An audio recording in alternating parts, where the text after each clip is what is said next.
My wife told me she's pregnant, but I can't be the dad because I can't have kids. Still, I act like I am. I'm 38 and married my wife, who's 33, 2 years ago. We dated for 3 years before that. She wanted to get married more than I did, so I agreed to make her happy. About a year ago, we tried to have a baby, mainly because my wife wanted to. It was tough emotionally, and my wife wasn't very nice during this time. I tried to cope with her behavior, but it was too much. Eventually, I got tested and found out I can't have kids. It really hurt because even though I wasn't initially keen on having a baby, I started to imagine myself as a dad and really wanted it.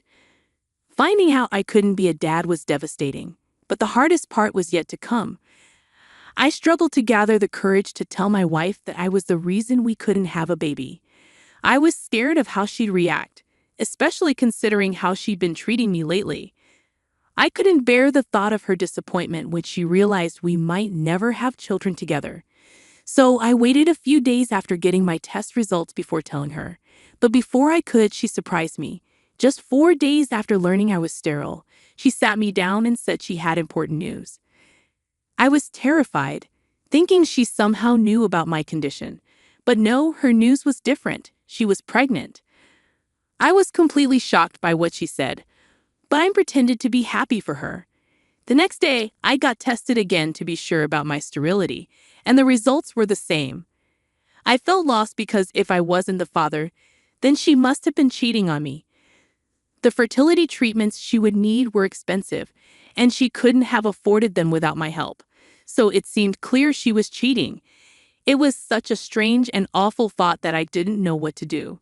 Meanwhile, my wife was busy planning a big party to announce her pregnancy. She looked so happy, and I felt crushed inside. But I had to hide my emotions because I needed to figure out what was going on.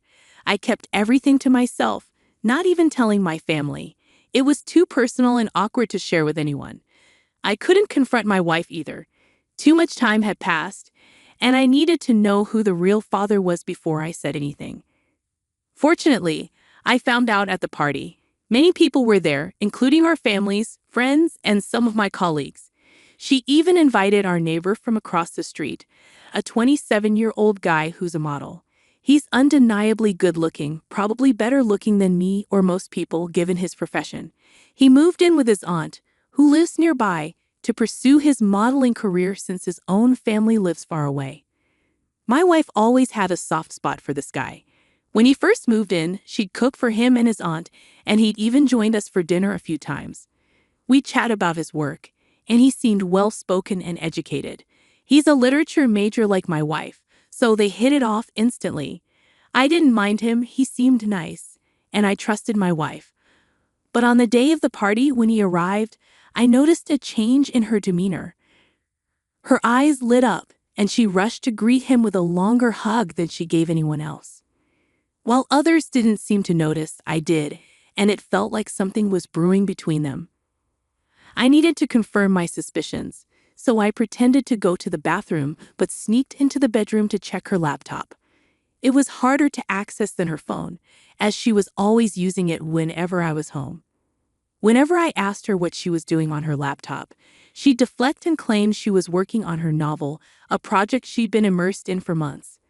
I respected her privacy and believed her, thinking she was genuinely focused on her writing. But now, with suspicions rising, I doubted there was a novel at all. It seemed more like an excuse to keep me from seeing her screen. Luckily, there was no password, so I could easily access it. After some searching, I discovered another email account she had. I switched to it and found a trove of emails exchanged between her and our neighbor. They were full of love confessions from both sides, and in the more recent ones, she told him about her pregnancy. He didn't take the news well, leading to a pause in their correspondence, likely because he wanted to end things. But my wife wasn't ready to give up on him. Then I received the most shocking email of all. She told him she'd consulted a lawyer friend about filing for divorce right after the baby's birth. She admitted that the reason she pushed for a baby was to secure alimony and child support, enabling her to leave me for our neighbor shortly after and start a new life with him. Reading that email filled me with horror, and even now, the sickening feeling returns whenever I think about it. Pushing aside my emotions, I focused on the task at hand. I discreetly took several photos of the incriminating email with my phone before shutting down her laptop and returning it to its place. While the infidelity hurt, what disgusted me most was her calculated plan to deceive me. Cheating was one thing, but manipulating me into parenthood to finance her fantasy life with her lover was beyond comprehension. And to top it all off, she played the role of a happy wife so convincingly that I hadn't suspected a thing. Her joy seemed almost unsettling, but my anger drove me to seek revenge. I resolved to bide my time and reveal the truth when she least expected it. I couldn't let her off the hook without experiencing the pain, betrayal, and frustration I endured upon discovering her deceit. Some might call me vengeful, but I felt it was necessary. So for the next 9 months, I played the part of the perfect husband and soon-to-be father. It was challenging knowing she was lying to my face, but her deception only fueled my determination. I accompanied her to every doctor's appointment, ensured she took her vitamins, and portrayed the ideal partner. Then finally, a few days ago, my wife went into labor. Adding insult to injury, she was such a skilled actress that I hadn't suspected a thing. Her facade of happiness was almost eerie, but my anger drove me to seek retribution. I resolved to play along and then deliver the crushing blow when she least expected it. There was no way I would let her escape the consequences without experiencing the pain, betrayal, and frustration I felt upon discovering her deception. Some might label me as unstable, but I felt justified in my actions. For the next 9 months, I meticulously portrayed the role of the perfect husband and expectant father. It was difficult knowing she was deceiving me, but her falsehoods only fueled my determination. I attended every doctor's appointment, ensured she took her vitamins punctually, and endeavored to be the ideal spouse. Then, finally, just a few days ago, my wife went into labor. My heart raced as I left the hospital, feeling like I might need a hospital bed myself. I quickly dialed our neighbor to let him know my wife was in labor, not bothering to wait for his response before hanging up. Jumping into my car, I waited anxiously for my wife's family to arrive. As soon as I spotted her dad's car pulling into the driveway, I wasted no time in getting out of there. I turned off my phone and drove until I reached a motel on the outskirts of town. I'd already packed my bags weeks ago and stashed them in the trunk, ensuring I had everything I needed and wouldn't be caught off guard. The rest of the day was spent trying to distract myself with TV and beer, anything to escape the turmoil. Eventually, I drifted off to sleep, feeling a sense of relief that the charade was finally over. The next morning, I woke up and reluctantly turned on my phone. Predictably, there were countless messages from my wife and our neighbor, all of which I ignored. However, I did glance at texts from my parents and brother. It seemed my wife had reached out to them when she couldn't reach me. Feeling a sense of obligation, I called my parents to reassure them and promised to explain everything once I returned home. I even asked them to bring my brother along, as they deserved to understand the situation fully. I drove over to my parents' place, finding my brother already there along with our confused and somewhat irritated parents. Understandably, they were upset because I had missed the birth of my own child, which also meant they missed becoming grandparents in the moment. Sitting them down, I laid out the entire story, explaining my actions and reasoning behind them. By the time I finished, they were left speechless. I braced myself for a barrage of questions and accusations, but surprisingly, there were none. My dad simply expressed a hope that things wouldn't escalate further, and if the others had anything to say, they kept quiet. It seemed things were calm on that front. This happened a few days ago, and although my family hasn't said much, my wife has been relentless in blaming me for ruining her first-time mother experience. She's been calling and texting nonstop since I left, but I've chosen not to respond. Even my neighbor had the nerve to text me a few hours ago, pleading for us to put our differences aside for my wife's sake and attempt to reconcile. It's unbelievable how they're trying to downplay the seriousness of the situation. He even mentioned that my wife had supposedly rekindled her feelings for me during her pregnancy, which supposedly surprised both of them. But I saw right through that deception. If she was falling for me again, Why was he still in the picture? They must think I'm incredibly naive. My wife may be upset, but I'm not about to be manipulated into giving our marriage another chance. She's mostly angry because she believes I knew everything from the start but chose to stay with her and pretend everything was fine. She accuses me of deceiving her by remaining with her throughout her pregnancy, despite knowing the baby wasn't mine and that she'd been cheating with our neighbor. Update 1. It's been almost a week since the baby arrived, and I've been holed up in a hotel room. I haven't visited my wife, nor do I plan to. Despite my clear stance, she continues to bombard me with texts and calls. I haven't blocked her yet, but I've cut off communication with our neighbor, who's been trying to persuade me to reconcile with her. I'm convinced he's only doing it to secure a share of any divorce settlement or alimony, given their financial dependency. While I appreciated my wife being a homemaker, her infidelity is unforgivable. Contrary to accusations, I didn't push her to quit her job. It was her decision, and I supported it. I'm confident my lawyer can exempt me from alimony once her infidelity is proven, which should be straightforward. As for our neighbor, he's still struggling professionally, so supporting my wife, a baby, and himself will be challenging. Frankly, I'm relieved to be out of this mess and won't give them anything, not even my attention. I hope my wife sees reason and doesn't contest the divorce, but I'm prepared if she does. I've safeguarded evidence of her deceit, ensuring I'm protected legally. Even as she deletes her email account, I have copies of incriminating exchanges. I'm willing to pay alimony if necessary, but I refuse to stay with her. Despite owning the house, I'm giving her time to leave voluntarily. Hopefully, this ordeal will soon be behind me. Update 2. As expected, my wife's lack of sense has led her to reject the settlement I offered, which I found quite generous considering it covered her expenses during our marriage. I'm baffled by what she hopes to achieve, but it's her choice. Yesterday, she texted to say she's left the house. Today, I returned hoping she'd moved in with her parents. Disappointingly, she's moved across the street to our neighbor's house. I'll have to endure seeing them daily now. I briefly considered returning to a hotel but decided against it. This is my home, and I won't be driven out. I wondered why she didn't move in with her parents, a move that would have favored her in the divorce case. However, her father's text shed some light on the situation. He apologized for her actions and assured me they don't condone them. He even mentioned cutting her off after she expressed a desire to contest the divorce.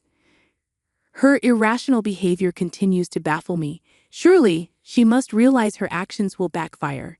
Either she's foolish or has sinister intentions. I hope it's not the latter, but with her, I wouldn't be surprised. Despite the complications this living arrangement brings, I refuse to let them provoke me. Thankfully, I'm saving money by not staying in a hotel. It's been a month since negotiations began, and so far, things aren't looking good for my wife. I've gathered evidence of her infidelity.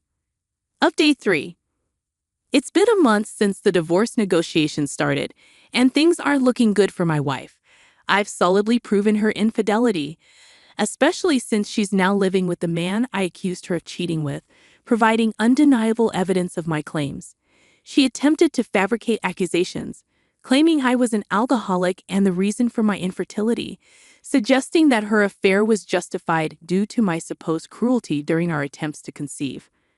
However, these claims were easily disproven, as I quit drinking a year ago when we decided to start a family. It's puzzling why she thought such flimsy excuses would hold up. Perhaps her failed initial plan left her desperate, or perhaps motherhood has consumed her attention, leaving no room for scheming. Regardless, both of us understand her slim chances of receiving alimony. It seems she may have relayed this to her boyfriend, as she was recently ousted from his home, along with their child, amid a tumultuous scene of screaming and name-calling. From my living room window, I witnessed the unsettling scene unfold. The moment I saw him forcibly eject my wife while she held our baby, I cast aside any animosity and rushed to their aid. I couldn't bear to see an innocent child suffer for faults that weren't his own. By the time I reached their doorstep, it was already shut, leaving my wife and son in tears. I swiftly scooped up the baby and reached for my wife's hand, leading them back to my house across the street. With a quick call to my father-in-law, arrangements were made for her to return home. In the following hour, amidst tears and sobs, I comforted both mother and child, playing the role of a comforting presence. Despite my initial urge to involve the authorities, my wife persuaded me to let it pass, not wanting further trouble. She expressed profound remorse for her actions, citing her desperation to be with her lover as the cause for her lapse in judgment. She assured me of her readiness to accept the consequences and forego any further negotiations to expedite the divorce proceedings. While I hope she finds the strength to pursue justice and heal from this ordeal, I take solace in knowing I acted with decency and harbor no regrets. The receipt fell from Dean's coat pocket, fluttering to the floor as I emptied his pockets before doing the laundry. I froze, my heart pounding as I read the embossed logo, the Ritz-Carlton, downtown Chicago. A one-night stay for two, charges totaling $647. Dean and I hadn't taken a trip to Chicago in over a year. Not since Tessa's dance recital forced us to cancel our anniversary weekend plans. My hands trembled as I examined the receipt more closely. The date scrawled at the top was just 2 weeks ago. Dean had been in Indianapolis that weekend for a real estate conference, or so he claimed. I searched his coat for more clues, my vision blurring as tears welled up. Tucked in the inner pocket was a crumpled valet ticket from the hotel's parking garage. So he had taken his car there too, removing any doubt about what kind of conference he attended. The click of the front door startled me. I shoved the evidence back into his coat, just as Tessa bounded into the laundry room. "Hey, Mom, what's up?" She glanced at me with those discerning hazel eyes, instantly sensing something was off. Forcing a smile, I pulled her into a hug. "Nothing, honey, just doing some laundry." Tessa hugged me back tightly. My smart, sweet girl, how could I protect her from the truth about her father? "Is Dad's stuff in here?" She bent down to grab his dress shirt from the basket. "I'll take it up to him." "No," I said too forcefully. Tessa's eyes widened in surprise. I mean, I've got it covered. Why don't you start on your homework?" She squinted at me suspiciously, but seemed to decide against pressing further. "Okay, if you're sure." After Tessa left, I collapsed onto the cold tiled floor, Dean's coat clutched against my chest as sobs racked my body. For so long, I had brushed off his late nights at work, his excuses about business trips and client meetings, but this blatant evidence of his betrayal was too much to ignore. How could the man I loved, the father of my child, be so deceitful? We had been together since college, high school sweethearts who emerged from humble beginnings to build what I thought was a wonderful life, 2 thriving careers, a beautiful home in the suburbs, a daughter we adored. Yet for who knew how long, Dean had been lying to us, lying to me. I'm not naive. I knew the strain of raising a family while balancing 2 demanding jobs had created distance between us lately.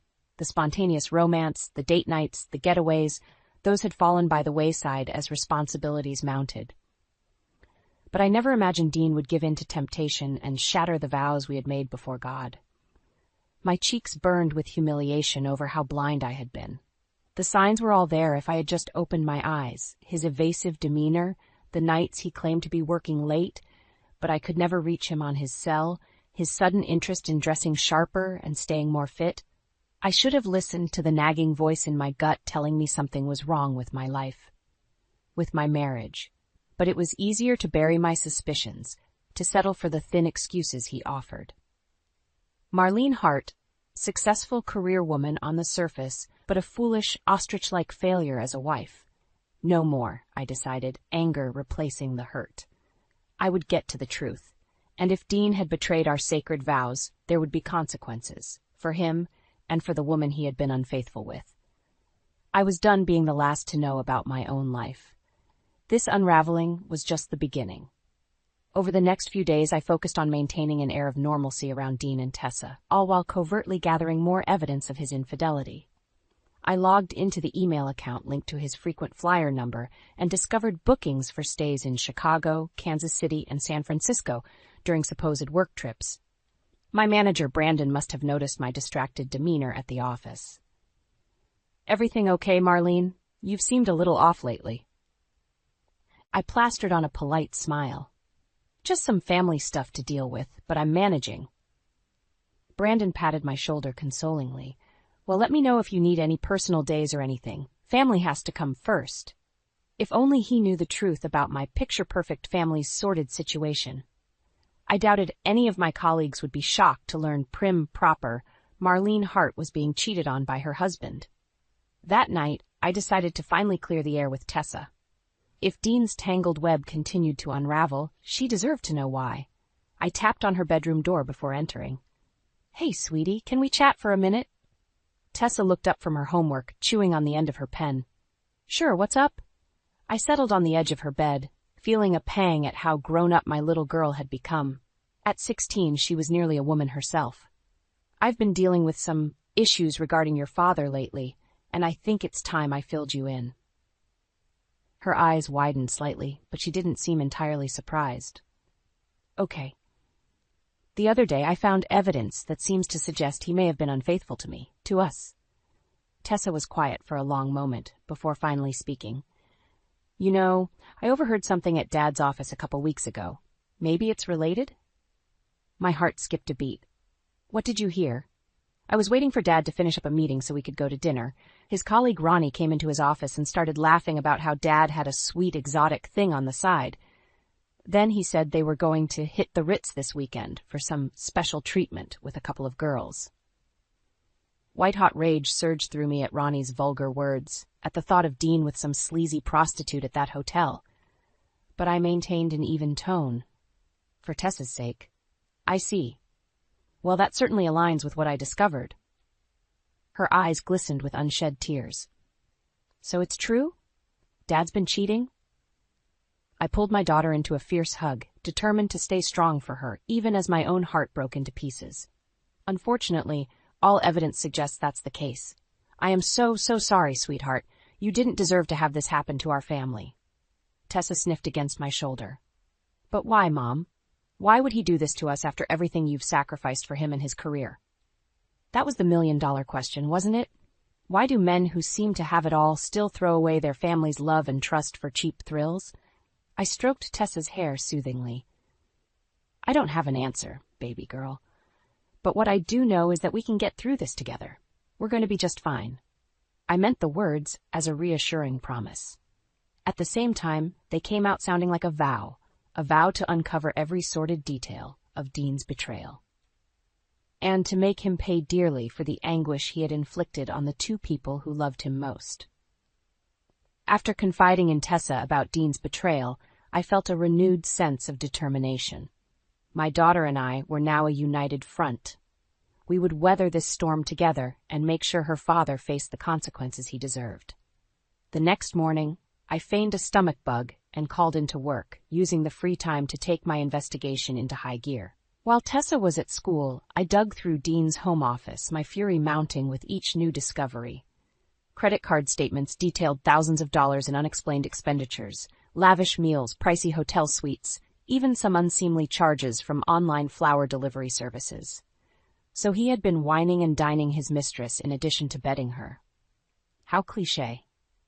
I found an electronic treasure trove when I accessed Dean's laptop and recovered deleted emails and documents. There were incriminating messages back and forth with his coworker and supposed wingman Ronnie, crowing about their extramarital dalliances. But even more disturbing were the files that appeared to outline an elaborate real estate Ponzi scheme Dean was involved with. They detailed how he and a network of shady developers and bankers had been systemically overinflating the value of commercial properties through falsified appraisals and sales records. It was fraud on a massive scale, netting the conspirators millions in ill-gotten profits. This went so far beyond mere infidelity. My husband, the man I had supported wholeheartedly in building his career, was quite literally a criminal. I felt sickened by his deception and greed. He had risked destroying our family over his insatiable lust for money and sexual gratification. As if his moral failings weren't enough, Dean's reckless behavior had now put our financial security at risk. He was going to pay, in more ways than one. When Tessa got home from school, we strategized about our next steps. To her credit, she stayed admirably focused and determined, clearly inheriting my pragmatic nature rather than getting bogged down by melodrama. "Well, we can't let Dad know we're onto him yet," she said matter-of-factly. Not until we have an airtight case built against him. I nodded in agreement.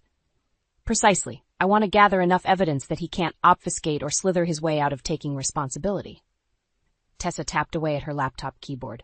I was thinking I could try hacking into Dad's email and messaging apps. See if I can recover more of his communications. You know how to do that? I couldn't help but raise an impressed eyebrow. She shrugged modestly. I may or may not have gotten pretty savvy at cracking codes and bypassing firewalls. My teenage daughter, the secret hacker vigilante. I really shouldn't have been that surprised, given her incredible intellect and preternatural maturity.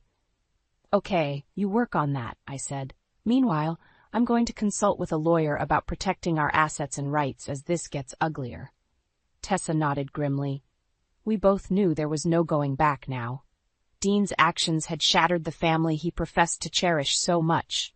Now we were in scorched earth mode, poised to bring him down in appropriately epic fashion. I thought back to the day Dean and I had met at that frat party in college. The cheesy pickup line he had used, his warm smile, the certainty I had felt even then that he was the one. Our relationship had seemed blessed from the start, like we were destined to build a perfect life and future together. In that moment, I realized the man I thought I knew so well was a mythological creature, a mirage that had obscured the true Dean, a selfish, deceitful husband and criminal who was about to learn the harsh price of betraying his family. The next morning, I put on my most confident suit and headed downtown to meet with Ella James, one of the top family law attorneys in Chicago. As I waited in her pristine office adorned with accolades and Ivy League diplomas, I tried to shake the nagging feeling of dread over what I was about to set in motion. Ella swept in, all poise and polish, offering a warm smile. Marlene, thanks for coming in. I must say, your situation is quite complicated. I nodded soberly. You could say that, but I need to protect myself and my daughter, no matter how messy things get. Laying out the sordid facts about Dean's affairs and criminal activities, I watched as Ella's expression morphed from empathetic to disturbed. I'm so sorry you've had to endure this nightmare, Marlene, but you did the right thing by gathering evidence. She shook her head. Both the infidelity and this real estate scheme, either one would be grounds for divorce and potentially criminal charges. My stomach twisted at those words, despite knowing this was inevitable. No matter how much Dean had betrayed me, I still remembered our happier times together. Still loved the man he used to be, at least. So what are my options?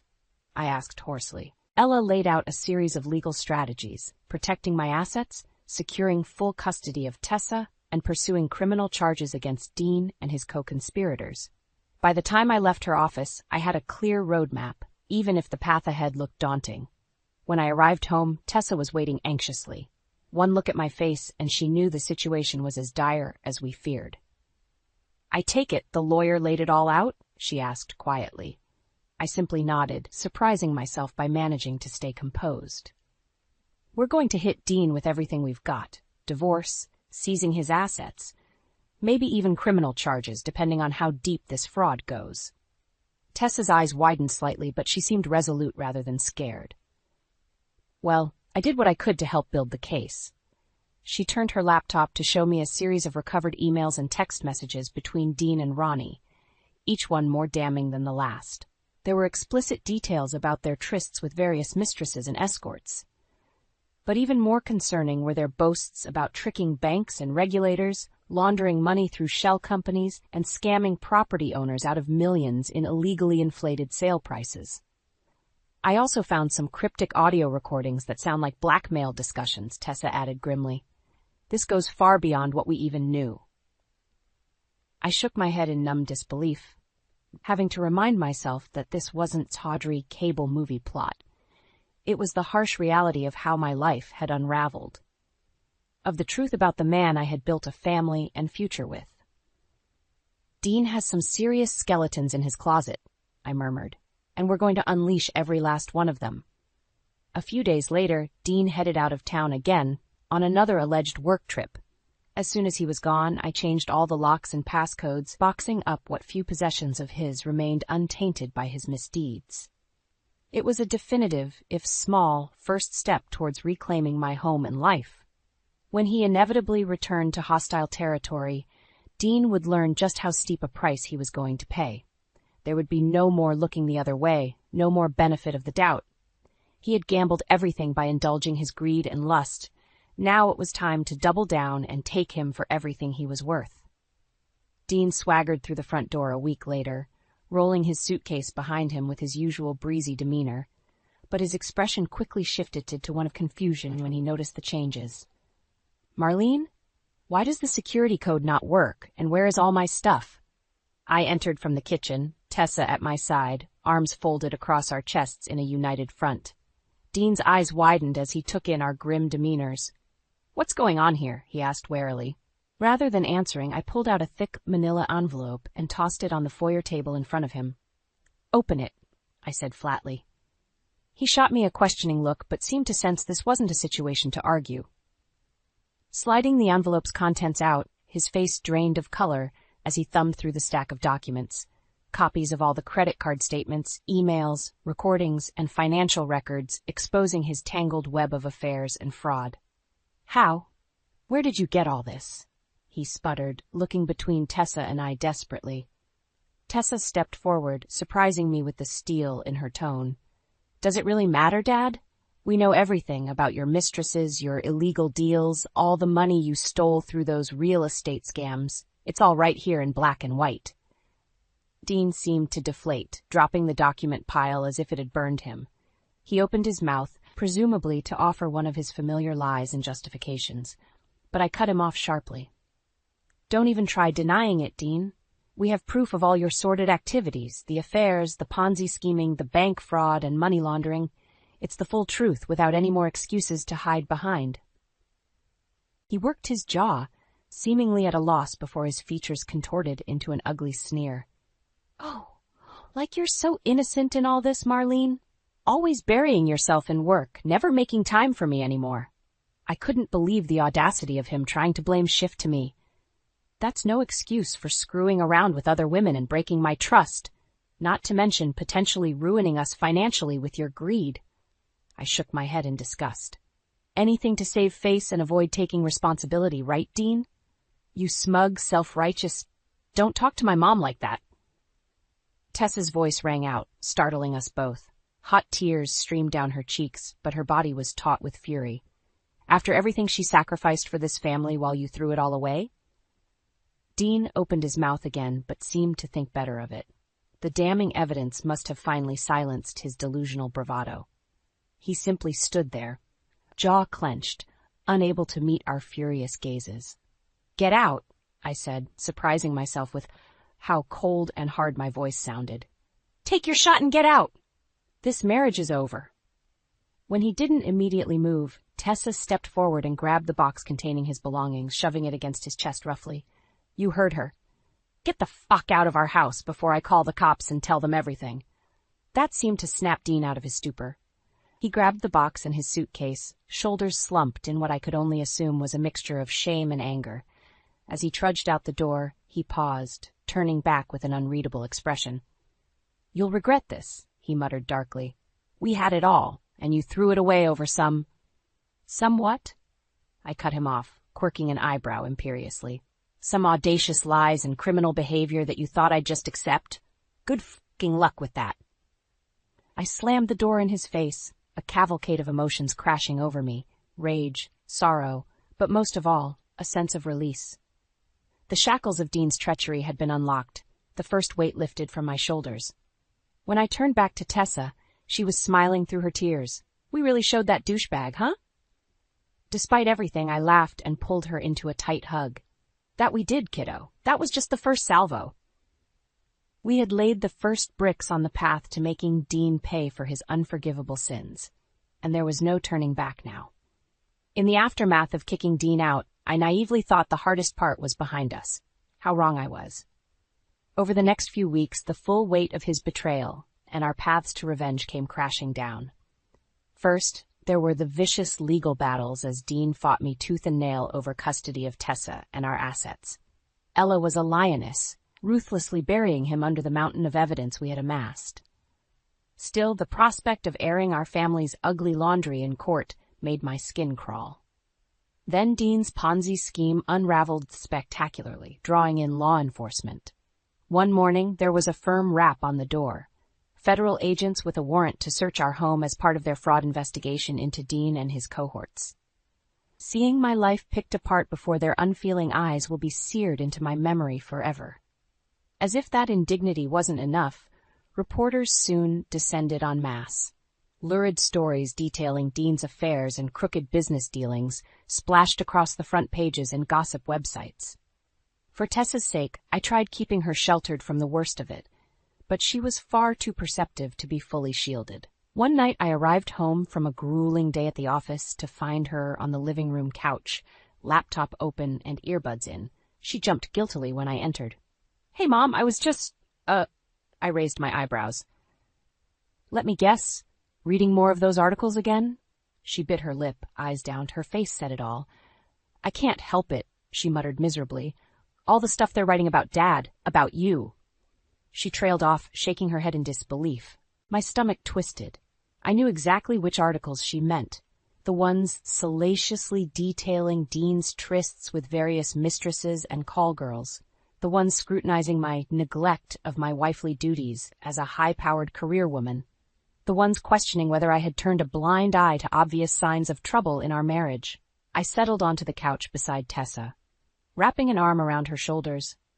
"I know it's brutal, sweetheart. Believe me, what those vultures write doesn't capture even a fraction of how blindsided and betrayed I felt by your father's actions."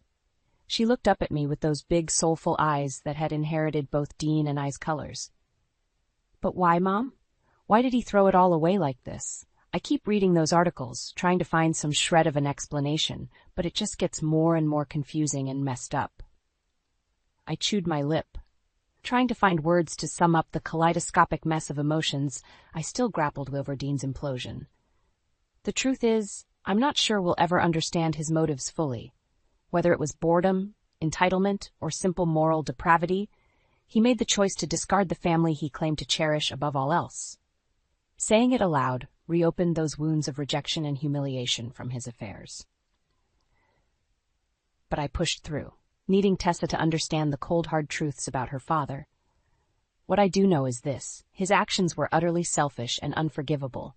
Any attempts at justification are just sad excuses to avoid accountability. I cupped her cheek tenderly, feeling my heart splinter further at her wounded expression. "What your dad did was on him, baby girl, not us. We did nothing to invite this pain and public mockery into our lives beyond loving him unconditionally." Tessa nodded, wiping away the tears that had escaped down her cheeks.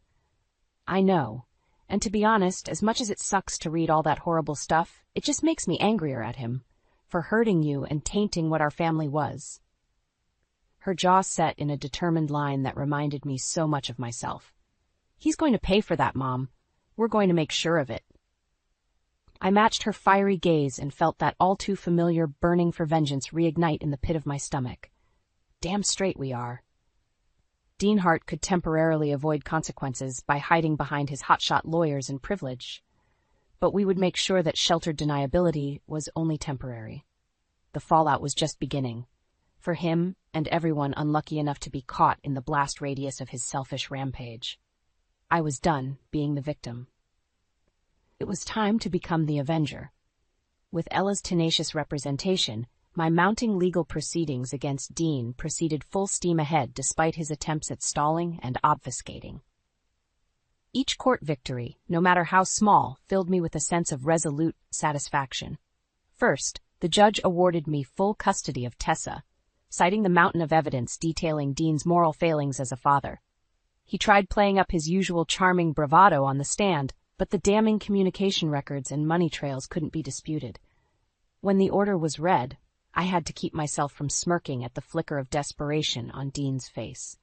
He had severely underestimated just how far I was willing to go once his web of lies and betrayal became known. Next came the assets and property division, another lopsided outcome in my favor. Between the legal bills for his fraud case and the court judgments freezing his assets, Dean found his high-flying lifestyle as a commercial real estate broker ground to a humiliating halt. "Go ahead and appeal, you arrogant prick," Ella said with a vindicated grin after another hearing. More delays just mean more legal fees bleeding you dry. Throughout it all, Tessa was my unwavering rock, even when I felt petty doubts creeping in over the scorched earth path we had set ourselves on. Seeing my brave girl grappling with the collateral damage of having her family blown apart was a constant punch to the gut. "It'll all be worth it when he gets what he deserves, Mom," she assured me one night over dinner, squeezing my hand tightly. "We can't let his disgusting lies and crimes just be forgiven." I marveled at her wisdom and perspective, far beyond her 16 years. She had seen firsthand the devastation caused by turning a blind eye to Dean's misdeeds. Tessa knew the only path forward was the painful but necessary one of holding him accountable. And make no mistake, he was being held accountable like never before. The legal assault I had unleashed on Dean spread like a virus, infecting every aspect of his once thriving existence. Just a few months after I had kicked him out, his luxury home was foreclosed and auctioned off. His prized Mercedes and country club memberships were seized and liquidated to pay the sprawling legal fees and court judgments against him. Before long, he was squatting in some seedy motel, adrift without his family's love and the material trappings he had so valued. We relished every salacious news report detailing his downward spiral, from the dismissal of his bogus lawsuits trying to claw back assets to the stripping of his real estate broker's license. Having spent so many years blinded by his lies, there was a grim satisfaction in watching Dean's shiny facade get stripped away piece by piece until the ugly truth was all that remained. The coup de grace was when the Department of Justice finally handed down indictments against him and his band of co-conspirator brokers, bankers, and property developers. Over 24 charges: wire fraud, mail fraud, money laundering, tax evasion, and more. Potential penalties ranging into the millions of dollars in fines and decades of prison time if convicted. "About damn time," Tessa said through gritted teeth when we received the news, her knuckles whitening as she gripped the arms of her chair. I simply nodded, unable to speak around the tight lump of emotions clogging my throat. There was undoubtedly a twisted sense of victory in seeing Dean's unscrupulous business dealings and moral depravity laid bare for all to see. But there were no cheers or celebrations, just a hollow relief at reaching this point. Because no amount of ruined reputations or draconian sentences could undo the permanent damage wrought by my husband's lies and betrayal. The innocence of the Hart family I had believed in for so long was gone forever, a distant memory eroded by harsh realities. We had risen from the ashes of Dean's selfishness, emboldened in a way that only true trauma could forge. But that tenacious resolve came with the heavy burden of accepting how ugly and unfair life could truly be. As the storm clouds of his legal jeopardy closed in, I couldn't help but feel pangs of the love I had once nurtured for the flawed man at the center of this destruction. Not the criminal he had become, but the imperfect person I had trusted, the father of my child, the dreamer who had once aspired to so much more than greed and lust. But those frail embers of affection and nostalgia were stamped out by the gale winds of his ultimate betrayal. Dean Hart had gambled away his family's devotion in pursuit of insatiable vices, and now he would be forced to pay that shattering debt in full, no matter how spiritually it bankrupted him. The day of Dean's sentencing hearing was crisp and quiet, the kind of early fall morning that would have once inspired our family to take a drive and admire the changing leaves. But those idyllic memories now felt like entries from someone else's life. Tessa and I arrived at the courthouse hand in hand, our mutual solidarity fortifying us for this final chapter in our quest to hold Dean accountable. A gaggle of reporters shoved microphones and cameras in our faces as we entered, hungry for any reaction shots or quotable sound bites. But we pushed through in stony silence, Ella's capable assistant clearing our path. Inside the hushed courtroom, the atmosphere was heavy, part solemn ceremony, part circus sideshow for the rubberneckers baying for blood. I scanned the crowd for Dean, but he was already seated at the defense table, shoulders slumped in wrinkled shirt sleeves as he conferred with his lawyers. For a fleeting moment, I felt a pang of something akin to pity as I studied him. The dark circles under his eyes, the thinness of his cheeks, the unkempt hair. This man was a mere shadow of the confident, affluent husband I had once loved and admired. The consequences I had vowed to make him face had undoubtedly extracted their punishing toll. But that wisp of empathy was quickly extinguished as images of his misdeeds flashed in my mind. The lies, the affairs, the intricate fraud schemes that had infected every aspect of our lives. Dean's selfish choices had lit the fuse on this explosion, not me. I was simply the shrapnel-scarred survivor demanding justice be served, no matter how charred the process left us all. The hearing itself was a mercifully stayed, by-the-numbers affair of legal choreography. Dean entered his plea, a procedural recitation of charges was read aloud, victim impact statements were offered. When it was my turn on the stand, I kept my words clipped and concise as instructed by Ella, letting the incontrovertible evidence speak for itself. Dean Hart's actions shattered the sacred vows and trust that held our family together. While he indulged in ego, affairs, and criminal greed, he robbed our daughter and myself of our sense of security and identity as a loving household. I paused, keeping my voice controlled despite the grief that still lingered in that admission. His punishment must be severe, precisely because of who he betrayed, the two people in this world who deserved his full loyalty and devotion above all else. Tessa's hand found mine and squeezed tightly in a quiet gesture of gratitude and support. The judge, a wizened woman insulated by decades on the bench, sat inscrutably as she took in the weighty accounts. In the end, she wasted no words in rendering her decision, methodically walking through the litany of convictions. Fraud, money laundering, tax evasion, criminal conspiracy, an avalanche of fines, penalties, and prison sentences that would bury Dean in a tomb of concrete and steel for the better part of the next 2 decades. Rather than reacting with exultant cheers, the courtroom seemed to exhale a collective sigh of muted finality at the ruling. It was the proper outcome after all, an unshakable precedent upheld and poison expelled from the community to restore order. Still, as the bailiffs led Dean away in handcuffs, he managed to twist around, zeroing in on Tessa and I with eyes brimming with bitter venom. "I hope your revenge leaves you both stronger than this betrayal left me," he spat out, voice dripping with resentment and barely suppressed rage. His desperate attempt at regaining some sense of moral high ground was so ludicrously pathetic, I felt a distant pity welling up again. Because unlike Dean, Tessa and I would not be reduced to a broken, hollow shell of our former selves. We were battered, yes, but not destroyed by the sprawling wreckage trailing his passing like a toxic spill. As he disappeared through the courtroom door, I rose and slowly made my way over to Tessa, wrapping her in a tight embrace. With the proceedings concluded and judgment rendered, our family's quest for catharsis from Dean's transgressions was now complete. No more courtrooms or lawyer meetings or depositions scrutinizing every sordid detail of where things went so irrevocably wrong. We had risen from the ashes of Dean's betrayal, now free to begin shaping our own path forward, unburdened by his lies and untethered to the poisoned roots of our past. "It's over," Tessa murmured softly as we stood there holding each other amidst the dispersing crowd. "We survived." I pressed my lips against the top of her head, relishing her strength and the promise of a future she could author without the stain of her father's legacy. "That we did, baby. It's just you and me now, but we're going to be just fine. Because no matter how deep the scars, a love that withstands such cataclysmic levels of betrayal becomes forged into something wholly tempered and unbreakable." My heart pounded in my chest as I stared at Owen's phone, the bright screen searing the horrific truth into my mind. The messages were unmistakable, sweet nothings and explicit details that could only be meant for one person, his lover. "Hey babe, can't wait to take you out tonight.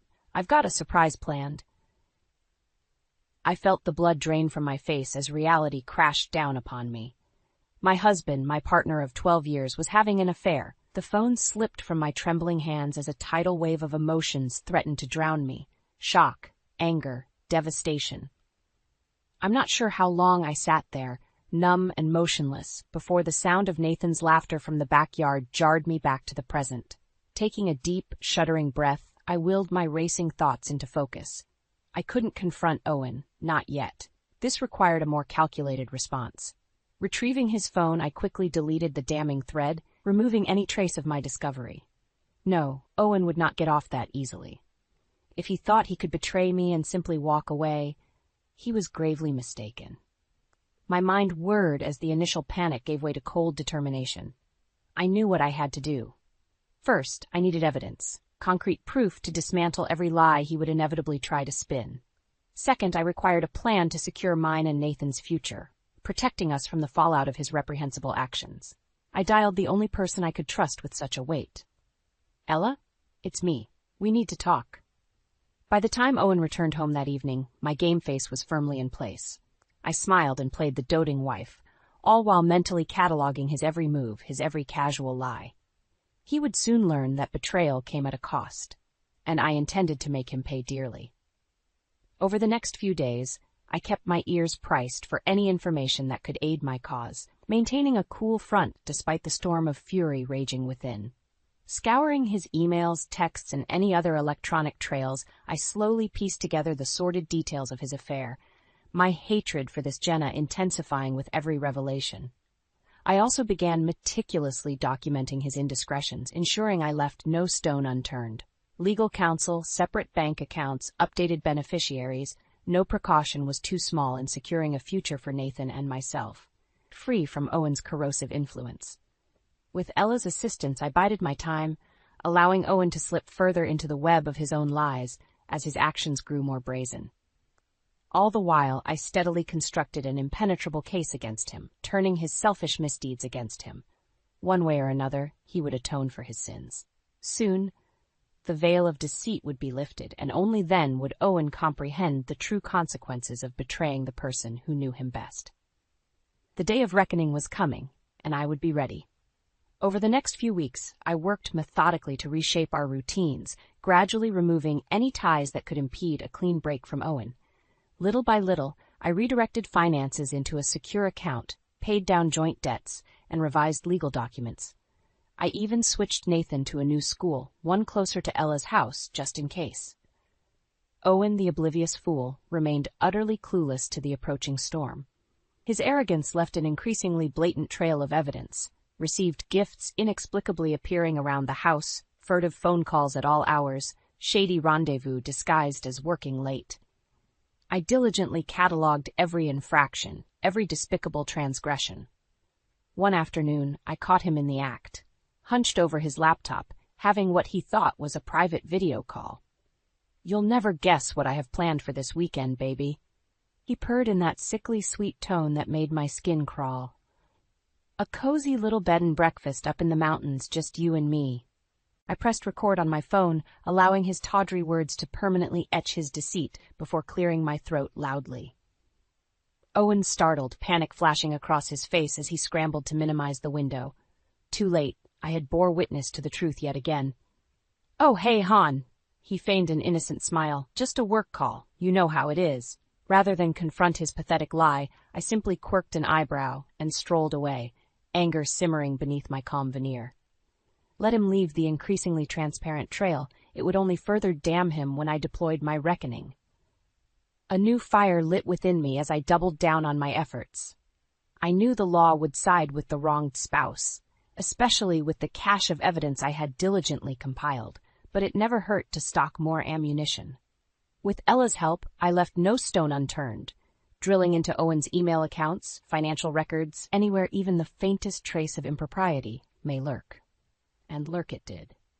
Jenna's name appeared again and again, a scarlet A woven through loan applications, withdrawals, even several Negley employees' reports that Ella managed to unearth. Piece by piece, I unraveled the tapestry of lies he so carefully attempted to shroud, revealing their affair for the umbrella of selfish deception it truly was. Meanwhile, Owen's behavior at home grew more erratic, more careless. Perhaps sensing the calm before the storm, he seemed determined to cram in as much debauchery as possible. I lost count of the evenings he stumbled in late, reeking of that trashy perfume, or the hushed phone calls held in parked cars.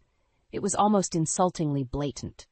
Through it all, I maintained a veneer of plausible deniability, tenderly caring for Nathan while shrouding my intentions behind a facade of wifely naivety. Let Owen openly frolic with his mistress. It would only make the sting of his consequence more brutal and well-deserved. Part of me couldn't wait to obliterate the life he thought he knew, to crush every bit of shameless arrogance that allowed him to so brazenly spit in the face of our vows. Soon the predator would become the prey, his infidelity dissected and upended for all to see the ugly, selfish core lurking underneath. I knew the road ahead would be painful, that curveballs and complications surely loomed just out of sight. But I refused to go down as the meek, jilted wife weeping from the sidelines. No, Owen's betrayal required a firmer hand, and I would be the one to deliver his penance with surgical, unwavering precision. Licking my wounds in private, I steadied my nerves and hardened my resolve.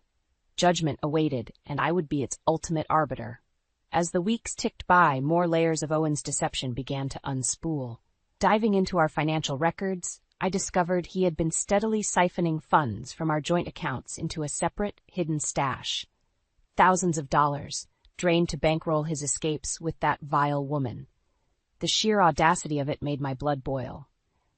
Not only was he betraying my trust in the most unconscionable way, but he was robbing from our family's future, from Nathan's potential inheritance, to fund his deplorable indulgences. I felt utterly violated. Thankfully, I had kept meticulous documentation of every fishy transaction, every bit of evidence that could be leveraged against him. With Ella's guidance, I began quietly setting up my own off-the-books account, diverting what I could salvage to ensure a stable financial future for Nathan and myself, independent of Owen's selfishness.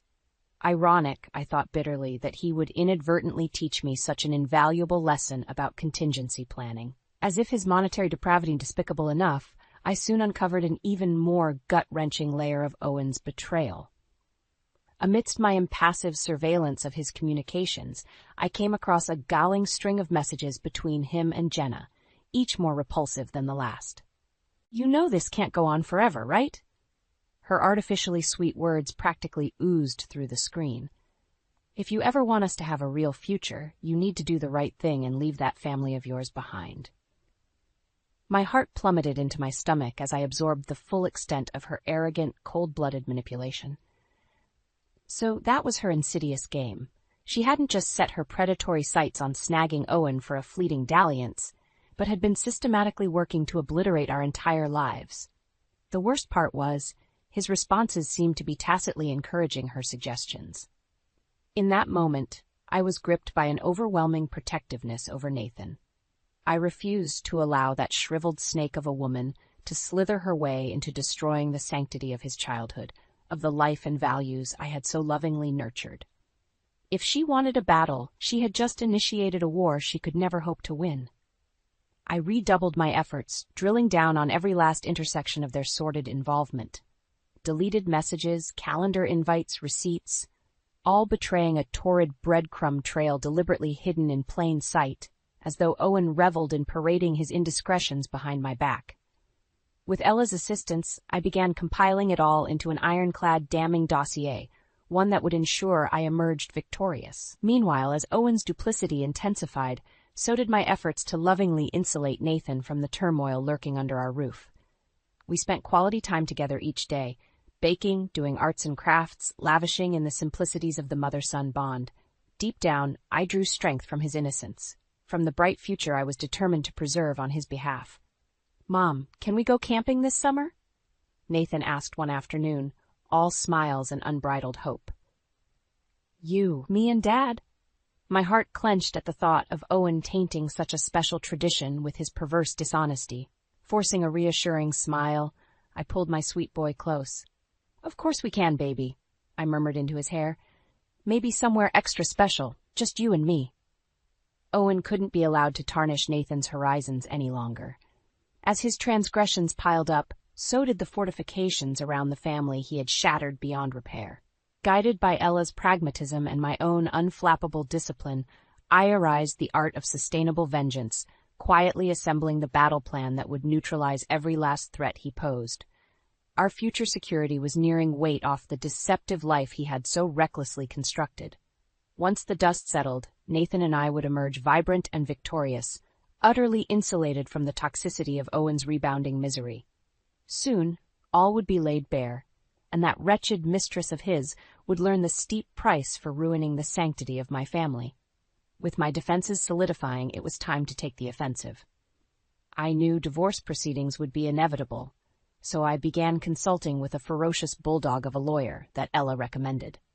Sitting across from her imposing desk, I methodically laid out the comprehensive paper trail, documenting every last one of Owen's indiscretions. "I want to pursue an at-fault divorce on grounds of adultery," I stated flatly. "He needs to be held fully accountable." The lawyer's eyes widened as she examined the mountain of evidence, hard numbers, screenshots, incriminating images. Finally, she let out a low whistle of impressed disbelief. "With a case file like this, he won't know what hit him," she stated grimly. "We'll bleed him dry." Her cold calculation was strangely reassuring. For too long, I had been at the mercy of Owen's betrayal. Now I would be the one dictating his misery. Meanwhile, Ella had been working her own angles to demolish the worm's life on a professional level. Through her investigative prowess, she uncovered an insidious pattern surrounding his mistress, a systematic seduction of married colleagues from the bottom rungs all the way to upper management.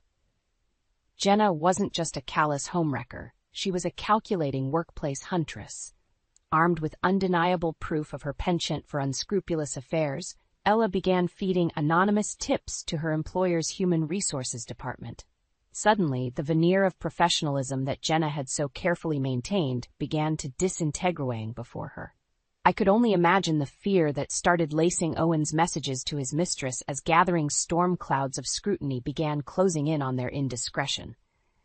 Would he finally start to feel the shred of anxiety, the paralyzing uncertainty that I had been forced to endure for months?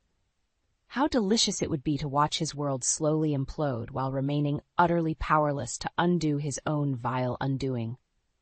I refused to simply sit back and gloat, however. With the lawyer's guidance, I pressed forward in surgically separating myself from any legal or financial liability stemming from Owen's recklessness. Name was to be stripped from property titles, accounts relisted under just my name, every entanglement cauterized with precise intention. Like a gifted angler, I indelicately removed every barb and hook he had carelessly strewn across my life, one squirming tug at a time. "Don't leave any strings dangling," the lawyer warned. "He'll try desperately to bleed you dry as leverage, so cut off all potential sources." I just smirked back at her, utterly undaunted. That foolish man had already revealed the boundless depths of his depravity, his staggering capacity for selfishness and indulgent stupidity. Did he really think I would blink at his pathetic intimidation tactics now? Oh, how exquisite his underestimation would be. Every day, it seemed, unearthed a new layer of Owen's perfidy for me to coldly dismantle. The shady real estate holdings, mail-order dalliances, messy digital footprint, all irreversibly preserved as damning exhibits in his upcoming humiliation. With each dossier I compiled, each revelation of deceit and betrayal, my appetite for retribution grew insatiably ravenous. He simply had no idea what sort of Pyrrhic victory he had unleashed upon himself. Fool that he was, he could never fathom the depths of my capacity for determination or discipline. Where he remained pathetically encapsulated by the incessant neediness of his cowardly id, I was rapidly evolving into an unstoppable force of nature, a consummate, merciless juggernaut of wrath. I would become the arbiter through which all of his despicable transgressions would finally and irrevocably be judged. As Owen remained blessedly clueless to the swirling vortex of exposure rapidly encircling him, I continued preparing the pieces for our fateful reckoning with practiced calculation. Let him wallow obliviously in his cesspool of lust and faithlessness a while longer. The phantom freedom he was deludedly indulging would prove all the more suffocating once I fully seized the reins of his torment. His future belonged to me now, as much as he had willfully orphaned himself from mine, and the path ahead for him was looking increasingly unavoidably bleak. With each passing week, the tsunami of Owen's consequence gathered more unstoppable momentum. The HR complaints against him and his mistress had bloomed into a full-fledged corporate scandal, with whispers and dark looks trailing their every move through the office halls. "I can't believe we've been working alongside those kinds of people," I overheard a coworker mutter in hushed tones. "It's just sordid." Owen may have remained oblivious to the rapidly disintegrating ground beneath his feet, but there was no masking Jenna's increasingly frantic demeanor. I watched with perverse satisfaction as the weight of her self-inflicted ruin seemed to physically age her before my eyes. "This is spiraling out of control." Her text to Owen became increasingly shrill. "We need to get ahead of this now." "Relax, babe. It's just office gossip," he attempted to soothe her, the smug dismissiveness in his words stoking my hatred. "I'll smooth everything over. Just keep your head down." The arrogant delusion was almost pitiable. Owen remained utterly blind, like an obliviously cheery denizen wandering into the heart of a steadily encroaching minefield. Any day now, his world would detonate in an apocalyptic deluge, decades of deceit and selfishness finally withering under their own morally indefensible weight. While he buried his head in the sand, I continued systematically dismantling every last lifeline that could possibly serve to buoy his retreat. One by one, through calculated-rized planning and Ella's expert assistance, the few friends or family members who may have provided shelter from the coming storm found themselves gradually, neutrally estranged. Like a twisted, violent magic trick, I made his entire world silently dematerialize around him, all without lifting a finger towards direct confrontation. Having thoroughly excised Owen's cancerous influence from my life, I turned to focusing on preparing Nathan for the seismic shifts ahead. Though still painfully unaware of the grotesque betrayal unfolding around him, my son had become increasingly unsettled by the underlying tensions now frayed our once idyllic home life. Evening meals were spent shooting me questioning looks while his father hurriedly choked down food. Outings felt increasingly strained and awkward, like wool being pulled over our eyes. "Is everything okay with Dad?" Nathan finally asked one night as I tucked him in, his brow furrowed with childhood worry. "He seems different lately." Steadying myself, I stroked his soft cheek and offered my most reassuring smile. "Everything's just fine, baby," I soothed, surprised at my own believability. "Grown-ups go through some changes sometimes, that's all, but you'll always have me, no matter what." My son seemed to accept the placation, snuggling deeper into his blankets with a relieved nod, but his words cemented my determination to steel him for the unavoidable turbulence that loomed ahead. For too long, Owen had been eroding the steadfast center I had fought to keep our nuclear family intact and happy. It was finally time to excise that malignancy. Over the following days, I took great care to lavish Nathan with affection and quality time, striving to create joyful memories that could fortify him through the trials ahead. We went for nature walks, visited museums, rewatched all his favorite movies nestled on the couch, anything to insulate him in a warm domesticity wholly segregated from his father's self-inflicted turmoil. All the while, I could practically feel the crosshairs of impending confrontation slowly fixing themselves on Owen's oblivious form. Like the peak of a terrifying roller coaster's first dip, we were nearly suspended at the calm before the plunging maelstrom, the decisive reckoning which he had unconscionably forced to this point. I had assembled an overwhelmingly damning dossier of evidence, stripping away every layer of his depravity through documentation and cold pragmatism. Restraining orders, asset protections, childcare provisions. Nothing was left unfortified for the coming siege of his unleashed mania. All that remained was to deftly lure Owen into the kill zone, then riddle him with the merciless barrage of justice he had brought up-rakening upon himself.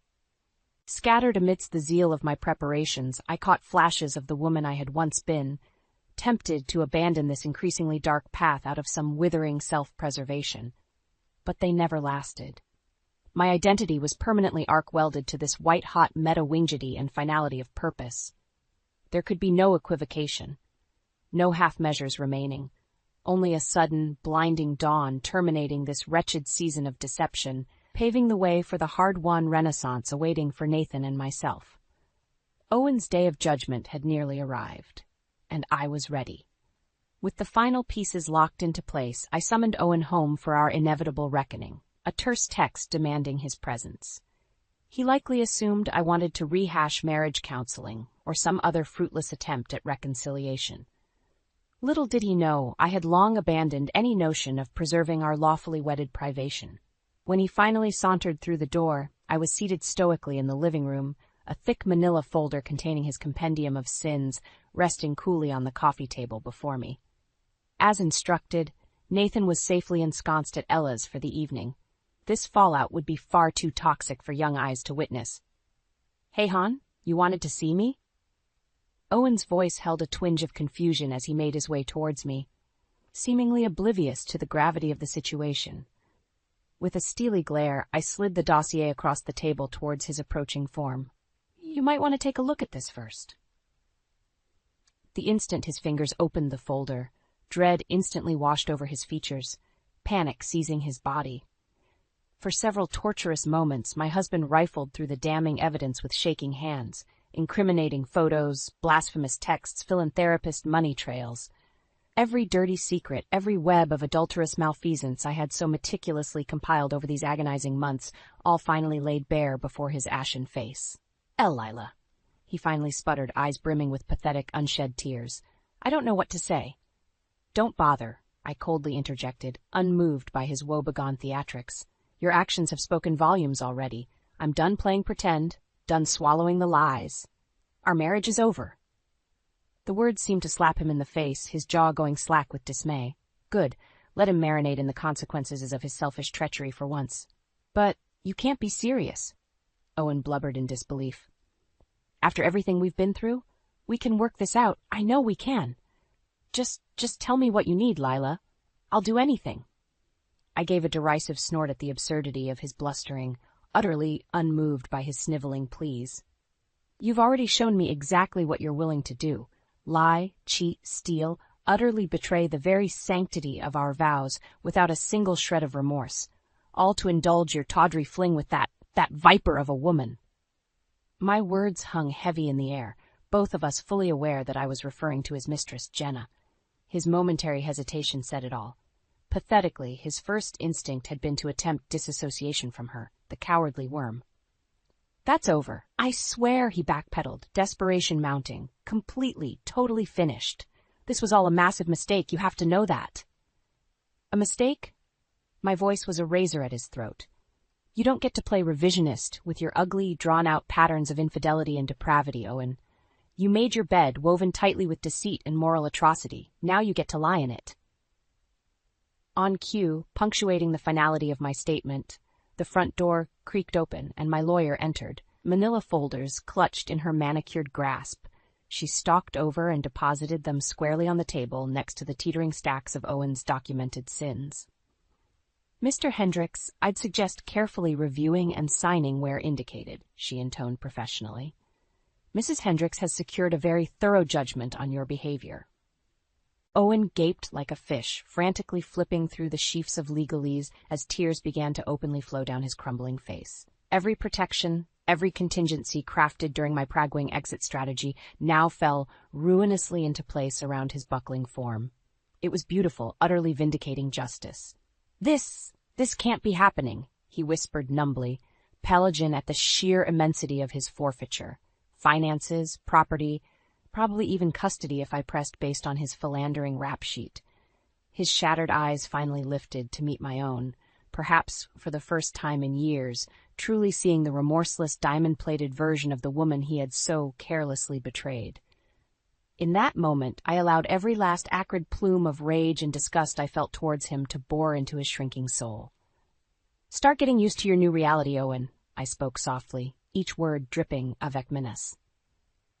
"This is the bed you've made, and I'm just getting started in returning that favor."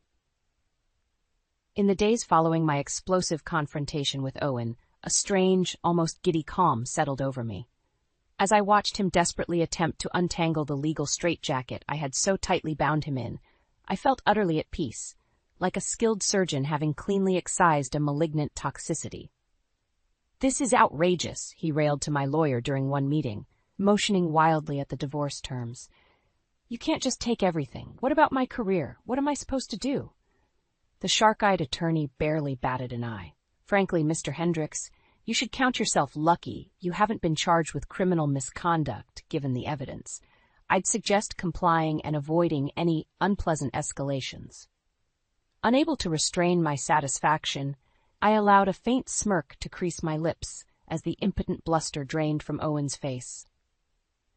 I'd hand-picked this aggressive legal Rottweiler for her reputation in devouring entitled adulterers. Let him choke, on the bitter taste of his abject humiliation for once.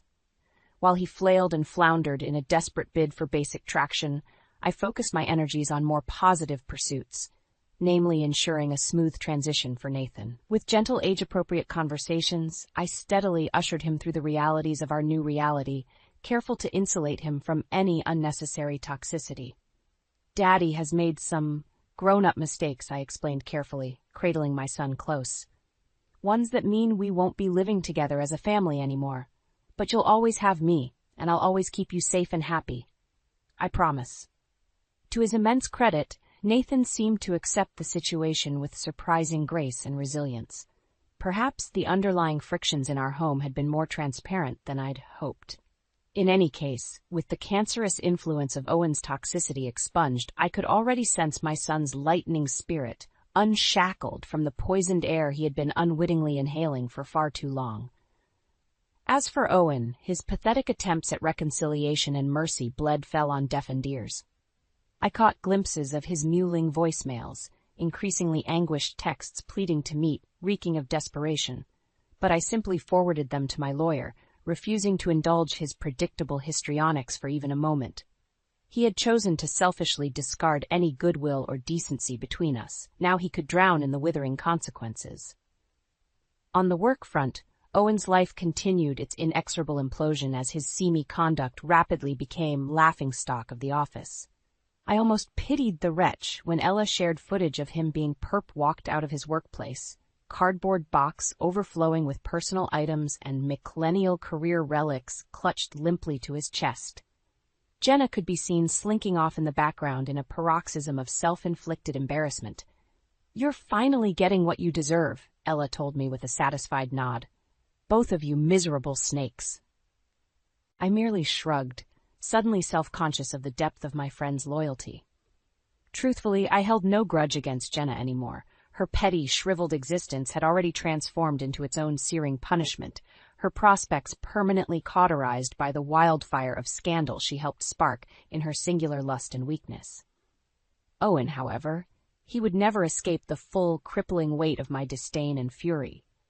Not until his dying day, spent groveling through the rubble of all he had destroyed through his arrogance and weakness, I would gleefully ensure it. With each passing milestone, the house transferred to my name, Owen's unceremonious loss of custody and privileges, his reputation left a smoldering crater of scandal. The vice around his flailing existence only tightened.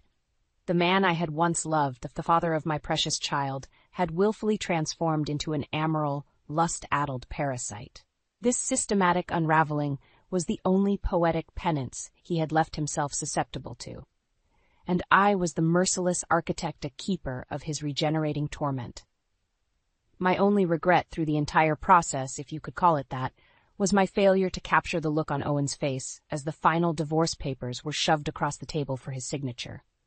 The abject, hopeless capitulation, I committed that image to memory with savage intensity, a permanent brand searing the depth of his unforgivable transgressions into my very soul.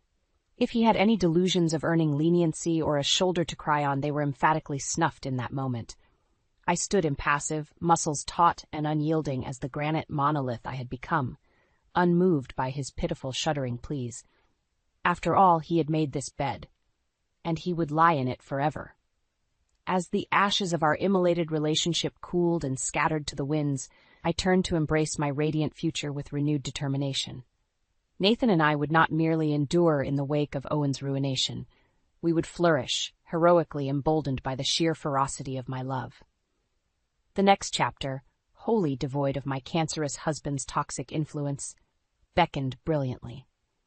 With the divorce finalized and Owen permanently exiled from our lives, an incredible weight seemed to lift from my shoulders. For the first time in what felt like an eternity, I could breathe easy again, unburdened by his insidious deception and selfishness poisoning the very air around me. Gone were the furtive glances over my shoulder, the gnawing doubts needling my subconscious. The pathological menace that was my former husband had been banished. In his place, stretching out ahead of Nathan and I, shone the inviting path of a fresh start, a life finally free from that emotional malignancy. my son in particular, seemed to blossom in the weeks after Owen's departure. With his father's erratic, deflating presence no longer clouding our home, Nathan emerged a sunny, vibrant version of himself that I had feared was being slowly smothered. He laughed more, played with an unbridled joy and innocence, and seemed to walk taller, almost as if subconsciously relieved to be rid of an unseen burden. I knew he still harbored questions, childlike confusion about the intricacies of why Dad was no longer around. But I allowed those doubts to dissipate naturally through the simple pleasures of being present as his single, doting parent. Our bond deepened in ways I hadn't realized were possible, a nearness forged through the shared triumph over adversity. In many ways, I found myself rediscovering my own identity as well, reclaiming the woman I had been before the toxicity of Owen's influence took insidious hold. Gone were the feeble insecurities he had so skillfully preyed upon, replaced by an almost feral self-reliance, an unwavering confidence in my ability to nurture and provide unaided. Of course, I would be lying if I didn't admit to still harboring a vicious streak of resentment towards my ex-husband. Try as I might, I couldn't seem to fully excise him from my thoughts, my perceptions of the world now forever being filtered through the lens of his ultimate betrayal. Mundane tasks like checking the mailbox or reviewing finances seemed to dredge up visceral flashes of that sickening sense of violation and embarrassment upon realizing the full extent of his cheating and squandering. But I refused to allow those ugly feelings to corrupt the fresh, vibrant horizons stretching out before Nathan and I. If anything, they reminded me of the revitalizing decision I had made to sever that dead weight and provided Flint's striking motivation to diligently maintain our freedom lest we stumble into a backslide.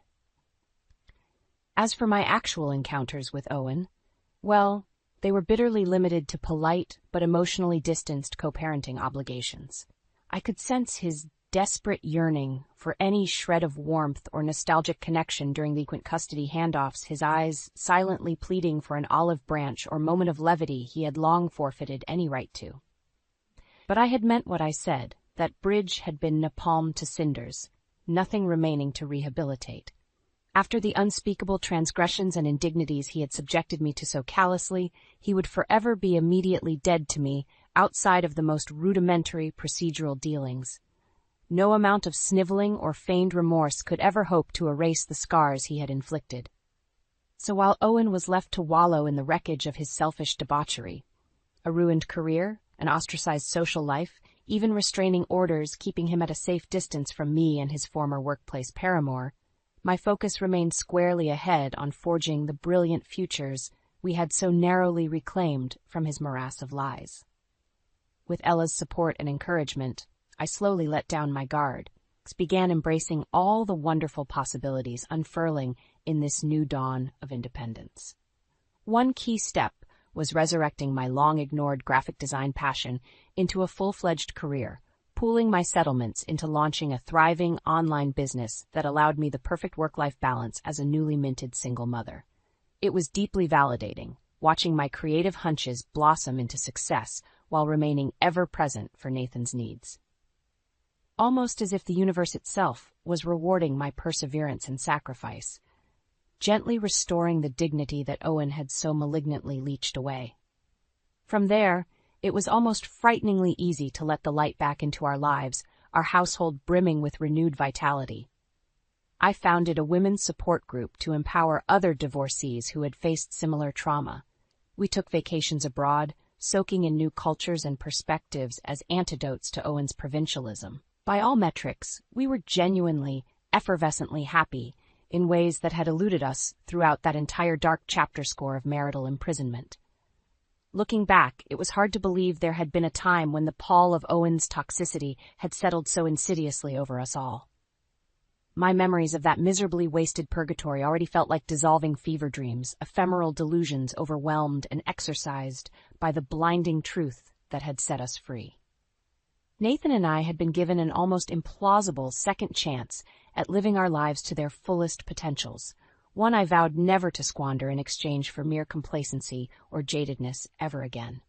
My son would grow up seeing the true depth of a matriarch's inner steel, and the infinite power that comes from making the impossible choice to stand upright and walk towards the sun.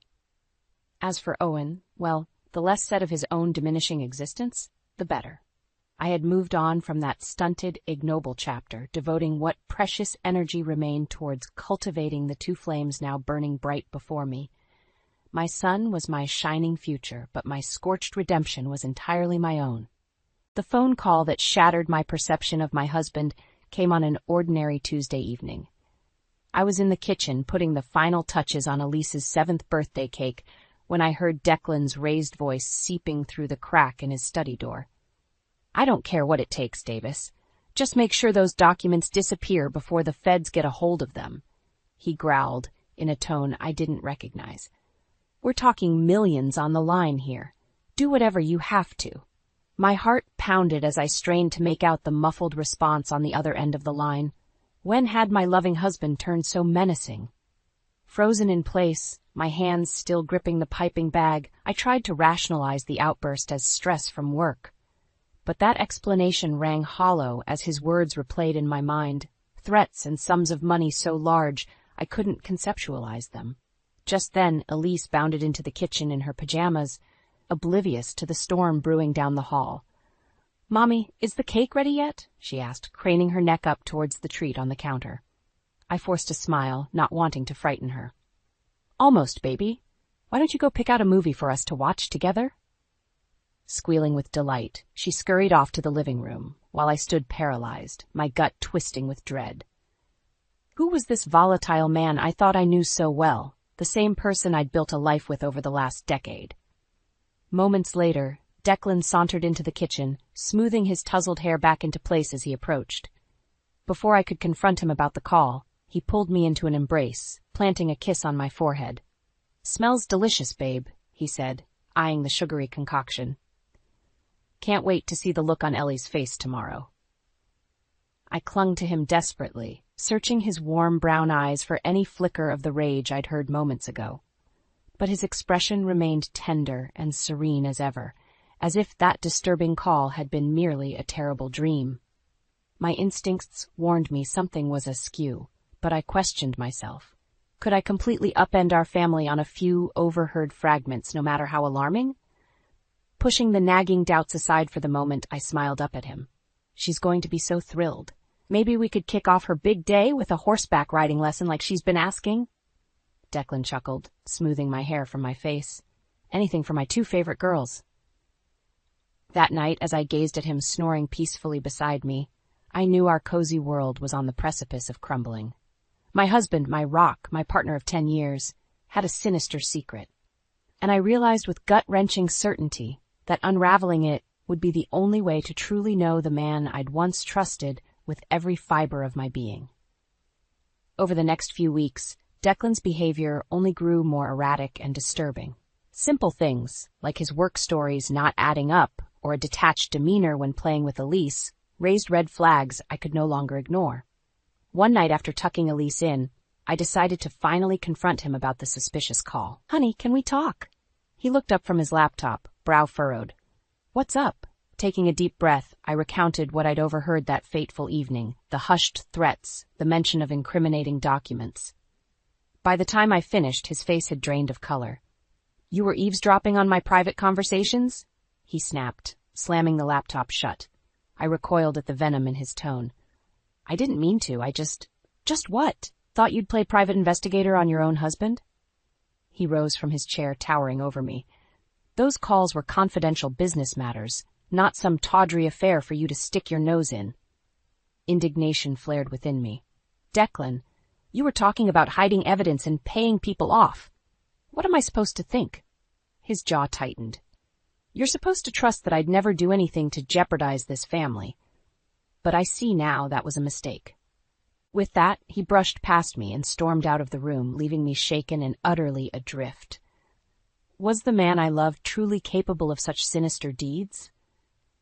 The next day, the local news provided a chilling answer. Declan's employer, an investment firm downtown, was under federal investigation for fraud and embezzlement. Reeling from the revelation, I scrolled through the damning coverage, each breathless report more lurid than the last. That's when Elise wandered into the room, amber eyes wide. "Mommy, why are they saying such mean things about Daddy's work on TV?" I scrambled to find reassuring words, but she seemed to read the worry etched on my face.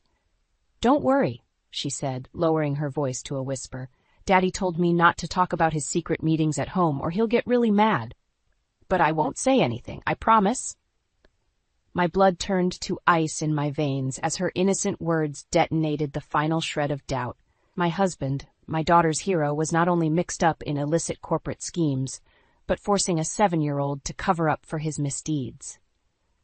Rage engulfed me, burning hotter with every ragged breath until I could scarcely see straight. That evening, while Declan sat fuming in the den, I scoured his study for any trace of evidence to confirm my darkest suspicions. In his desk drawer, buried beneath reams of financial reports, I found a disposable prepaid phone, likely the device he'd used to make those cryptic calls. But it was the sheaf of documents underneath that made my heart plummet into my gut. Emails, incriminating spreadsheets, offshore bank statements, all leading an unmistakable trail back to Declan's role in pillaging funds and defrauding clients. The confidential business matters he'd raged about were nothing more than a litany of high-stakes crimes designed to bankroll our luxurious lifestyle. My hands trembled as I clutched the documents, the realm of plausible deniability evaporating like a noxious gas. The man I'd loved, the father of my child, was a con man teetering on the edge of sheer criminality, and he'd willingly entangled our entire family in his web of deceit. With the damning evidence clutched in my hands, I knew I had to confront Declan again, no matter how explosive the fallout. As I marched into the den, resolution steeled my nerves against the fear bubbling in my gut. "We need to talk, now." I slapped the incriminating papers onto his desk, scattering them across the polished mahogany surface. His head whipped up, eyes widening as he registered the disclosed secrets.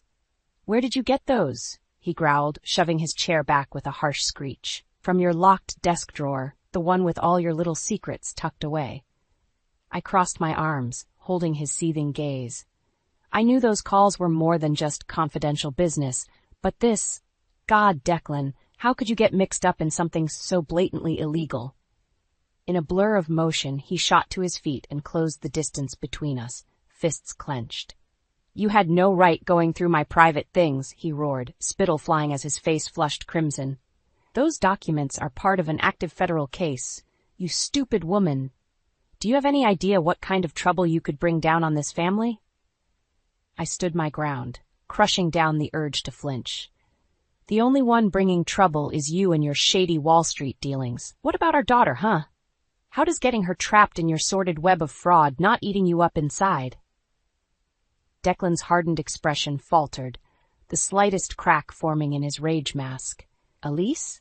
He sank back onto the couch, dragging a hand down his face. "You think I don't agonize over putting you both at risk? Those spreadsheets, those accounts, that was all to secure a future for our family, babe. A future better than anything my old man could scrape together with his deadbeat salary." I scoffed bitterly at his attempts to rationalize the unforgivable.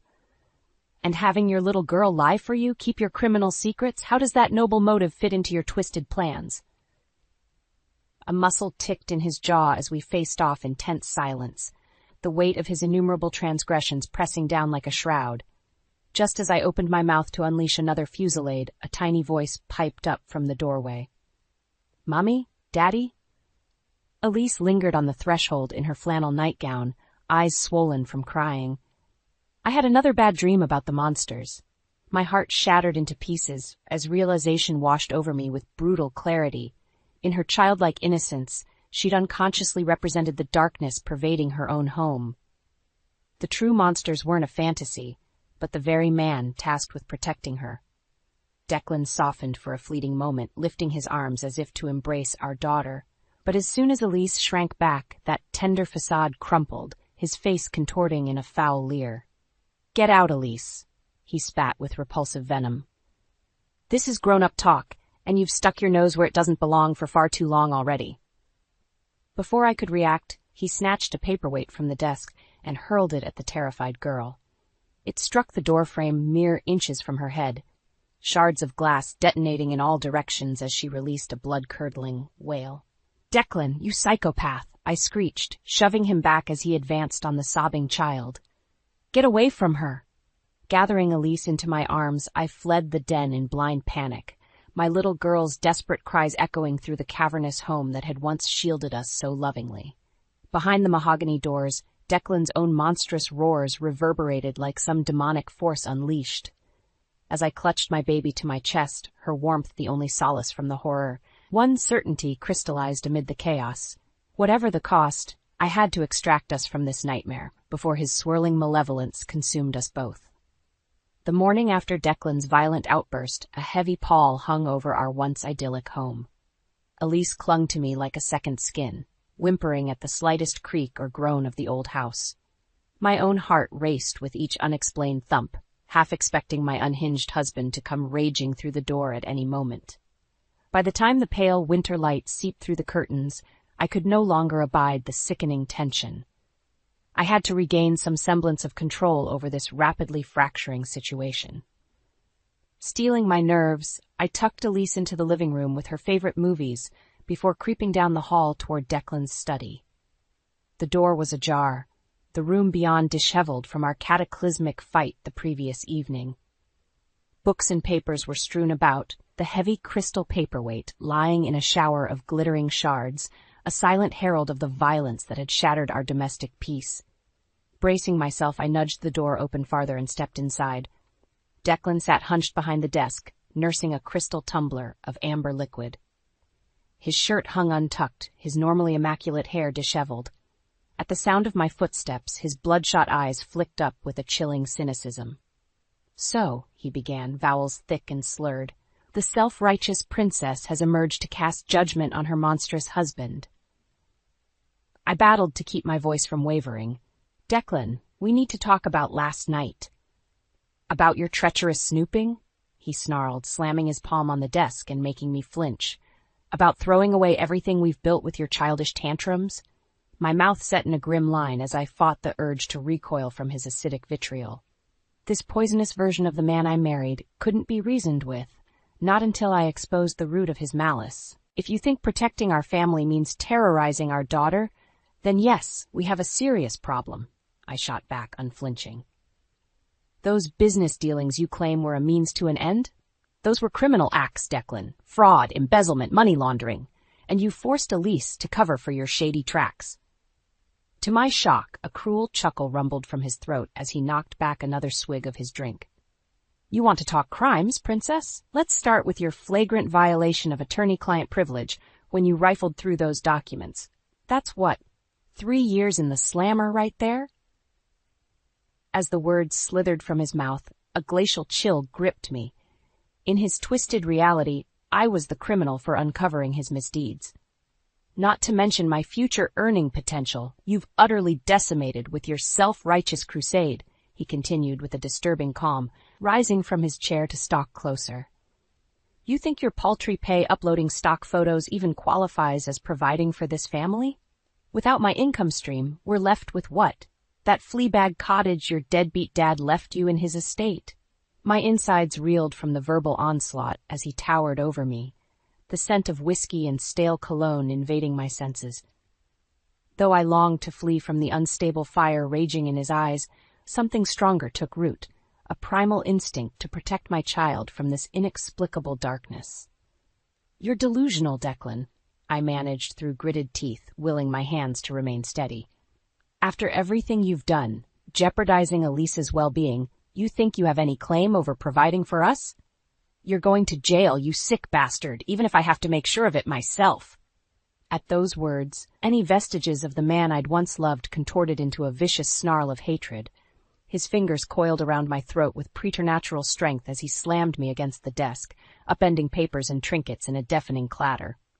"You sanctimonious bitch," he bellowed in my face, spittle flying as his forearm crushed my windpipe.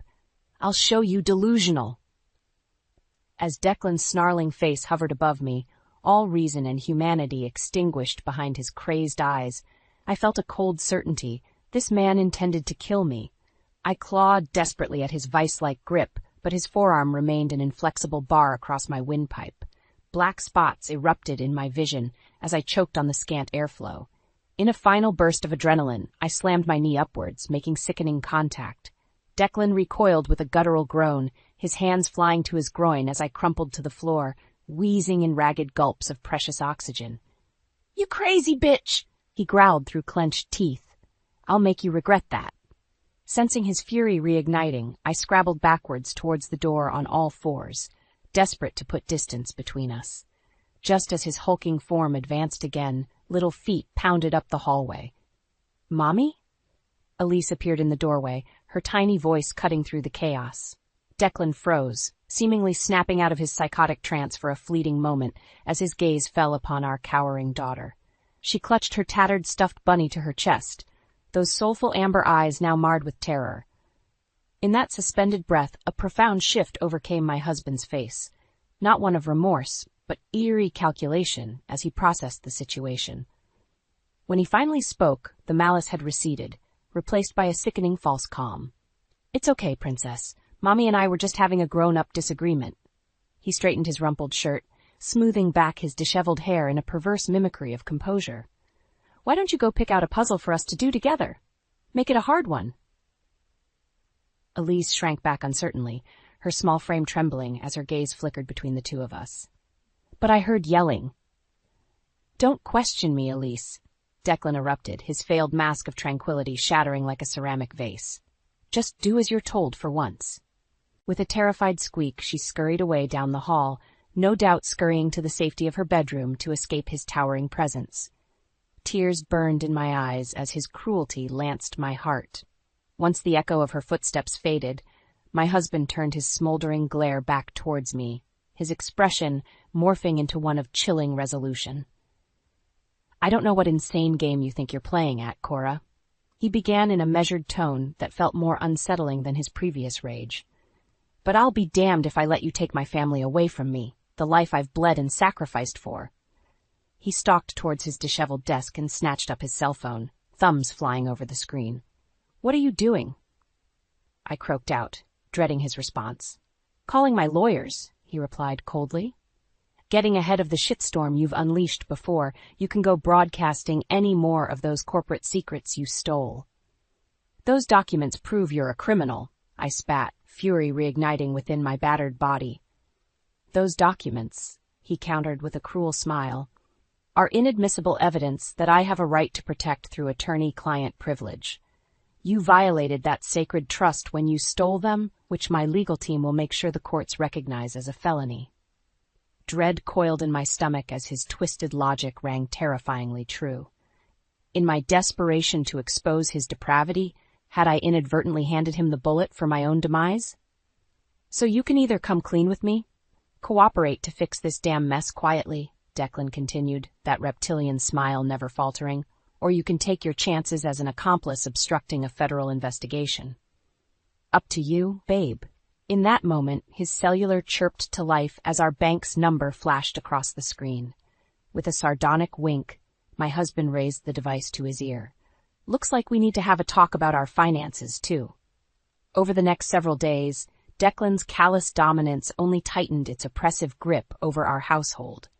Once my initial banking passwords were breached, he systematically drained my personal accounts, leaving me financially marooned. "Can't have you siphoning off money for some harebrained escape plot, now can we?" He taunted with a cruel smile, slapping the latest zero-balance statements onto the kitchen counter in front of me.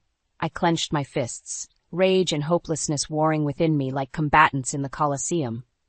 Forced into destitution by the very man I'd vowed to love and honor, I had nowhere to turn, no funds to subsidize an escape for Elise and myself. It wasn't long before Declan's smothering control extended far beyond simple finance. His hired legal muscle churned out restraining dictates by the hour. I was prohibited from contacting law enforcement or advocacy services, removing Elise from the premises, even making unauthorized use of the home's amenities. Like a gazelle ensnared in the python's voracious coils, I found every desperate bid for freedom only entrenching me deeper in Declan's meticulously constructed trap. Whenever I tried to slip away for even a private phone call, his hired goons would materialize from the shadows, eyes concealed behind mirrored shades as they blocked my path with crossed arms. All the while, Declan would smirk in the background, secure in the knowledge that I was neutered, utterly impotent. And always lurking at the fringes of this waking nightmare was my innocent little girl, wounded eyes silently pleading for circumstances she couldn't comprehend. My heart shattered every time Elise instinctively shrank from her father's presence, the emotional scars of his violent outbursts now seared into her psyche. At night, I lay awake plotting any conceivable path out of this fresh hell, contacting family, taking out loans, scraping together whatever meager funds I could to finance a clean evaporative exit.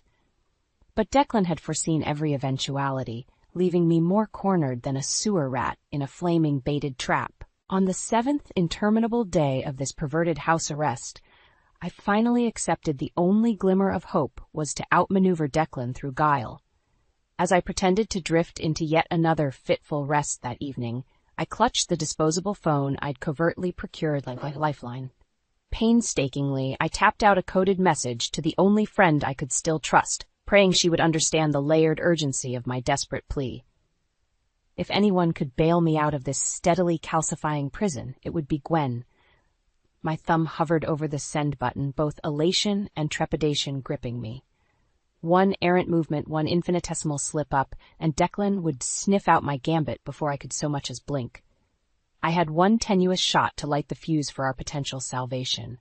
No more delaying the inevitable. I punched send, sealing my family's fate. Either freedom beckoned over the horizon, or the merciless anvil would clamp down with finality. For the next 12 hours, I sat vigil in excruciating silence, willing my expression into one of serene obliviousness whenever the pretense of breakfast or Declan's leering presence demanded it. My gut roiled with every unaccounted-for creak, bracing for the inevitable confrontation over my badly concealed transgressions. Just after noon chimed, the Winchester doorbell resounded through the foyer, nearly causing my heart to detonate from my chest cavity. I froze, ears straining, as thudding footsteps and muted voices preceded the study door banging open. What is the meaning of this? Declan roared as 3 grim-faced federal agents swarmed into the living area, badges displayed. I scrambled to my feet, hands shaking with a dizzying cocktail of relief and mortal terror.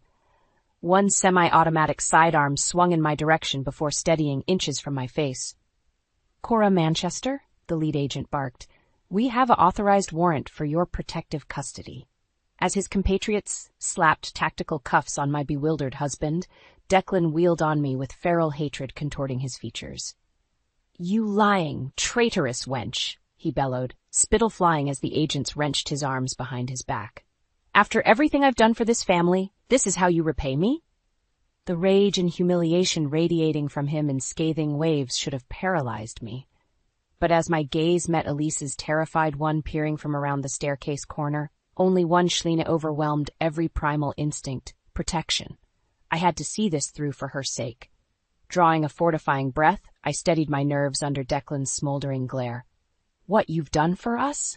Your fraud and criminality cost us any ounce of a real family. You deluded animal. Just be grateful I've only seen that you faced justice and not a bullet." With that, I lifted my manacled wrists and allowed the agents to lead me towards the phalanx of federal SUVs idling outside, retribution's resounding thunder finally exorcising the tyranny festering under my own roof. As the FBI convoy roared away from the curb, sirens wailing, I clutched Elise's trembling form against me in the back of the armored SUV. My little girl's cheeks glistened with terrified tears, her tiny hands fisting my sweater like a lifeline. "It's okay, baby," I murmured into her soft auburn hair, struggling to modulate my own ragged breaths. "Daddy can't hurt us anymore." The words felt bizarrely hollow, despite the iron truth of the sentiment. After so many weeks languishing under Declan's escalating reign of terror, the very notion of freedom seemed utterly paradoxical. No sooner had the thought materialized than a cacophonous explosion detonated a few blocks away, the shockwave rocking our vehicle like a skipping stone. I instinctively smothered Elise's tiny frame against me as smoke and debris billowed into view through the SUV's tinted windows. "All units be advised, we have shots fired!" One of the agents barked into his radio, his jaw clenching. "The target's residence has been hit with an incendiary device." My heart plummeted in concert with the acrid smoke billowing from the fresh scene of devastation. The house. Our home. Declan. Before I could voice the kaleidoscope of questions rocketing through my psyche, the agent's radio squawked again with a strained voice. "This is Stryker Unit, requesting immediate backup. We are taking sustained automatic fire from unknown shooters inside the house. The bomb squad and HRT need to roll out immediately." Elise's piercing wail cut through the tactical chatter as more thunderous detonations shook our vehicle like a rag doll amid the maelstrom. Though every parental instinct demanded I provide soothing affirmations, I could only gaze on in numb shock at the surreal tableau of fire and violence erupting around us. Declan's true depravity knew no bounds. Rather than face the consequences of his actions, he would indiscriminately slaughter anyone and anything in his path. Before my scattered thoughts could fully coalesce, a hissed order crackled over the radio for our transport team to peel away from the burgeoning war zone. The engine roared back to life as the SUV executed an armored reversal and peeled away at breakneck speed with an earth-shuddering squeal of reinforced tires. Metal barricades and concrete jersey walls whipped past the windows in a sickening blur as we careened away from the deafening violence. Still, I could not tear my eyes from the carnage painting itself across the horizon in shades of fire and smoke, all born from the choices of a single monstrous man. A husband and father who so blithely incinerated the laws of man and God to assuage his own hubris. When the tremors battering our vehicle finally subsided, one of the agents slumped back against the reinforced partition with a ragged sigh. Christ on a cracker, they weren't kidding that this guy was batshit crazy. He cast a sidelong look at Elise and me, bundled together on the bench seat. "Sorry about that, kid. Your daddy clearly has some real problems keeping his business clean." Before I could unleash the torrent of outrage and venom simmering beneath my skin, Elise peered up at me with those saucer-wide amber eyes, seeming to plead through her torrent of tears. Throat aching, I forced down the growling invectives clamoring for release and simply pulled her trembling little body tighter against my own. The rest of the drive passed in a blur of shouted orders and screeching vehicular cavalcades, speeding in all directions. At some point, reinforced assault vehicles joined our armored caravan, heavily armed HRT officers clinging to the rumbling transports like grim-faced gargoyles. As our path curved towards the heart of an auxiliary command staging area, it became abundantly clear how catastrophic Declan's violent unraveling had become. Choppers swarmed overhead, hovering floodlights bleaching the ground in clinical white, while robotic drones flickered through the air like mechanized insects. The SUV finally rolled to a shuddering stop as our doors were wrenched open from outside, figures clad in tactical gear efficiently ushering us into the subterranean refuge beneath the staging area. Weaving through prefab command modules and field terminals glowing with encrypted data, a towering silhouette from the bustle to greet our bedraggled party. Agent Vanover, the grizzled woman in a sharp-breast suit intoned by way of greeting, those pale eyes boring into me with unsettling intensity. "I see, Mr. Manchester's threats weren't just saber-rattling after all." Before I could respond, her gaze drifted down to take in Elise's hunched, quivering posture. "My God," she breathed, something like genuine pity creasing her stern features. "That poor child."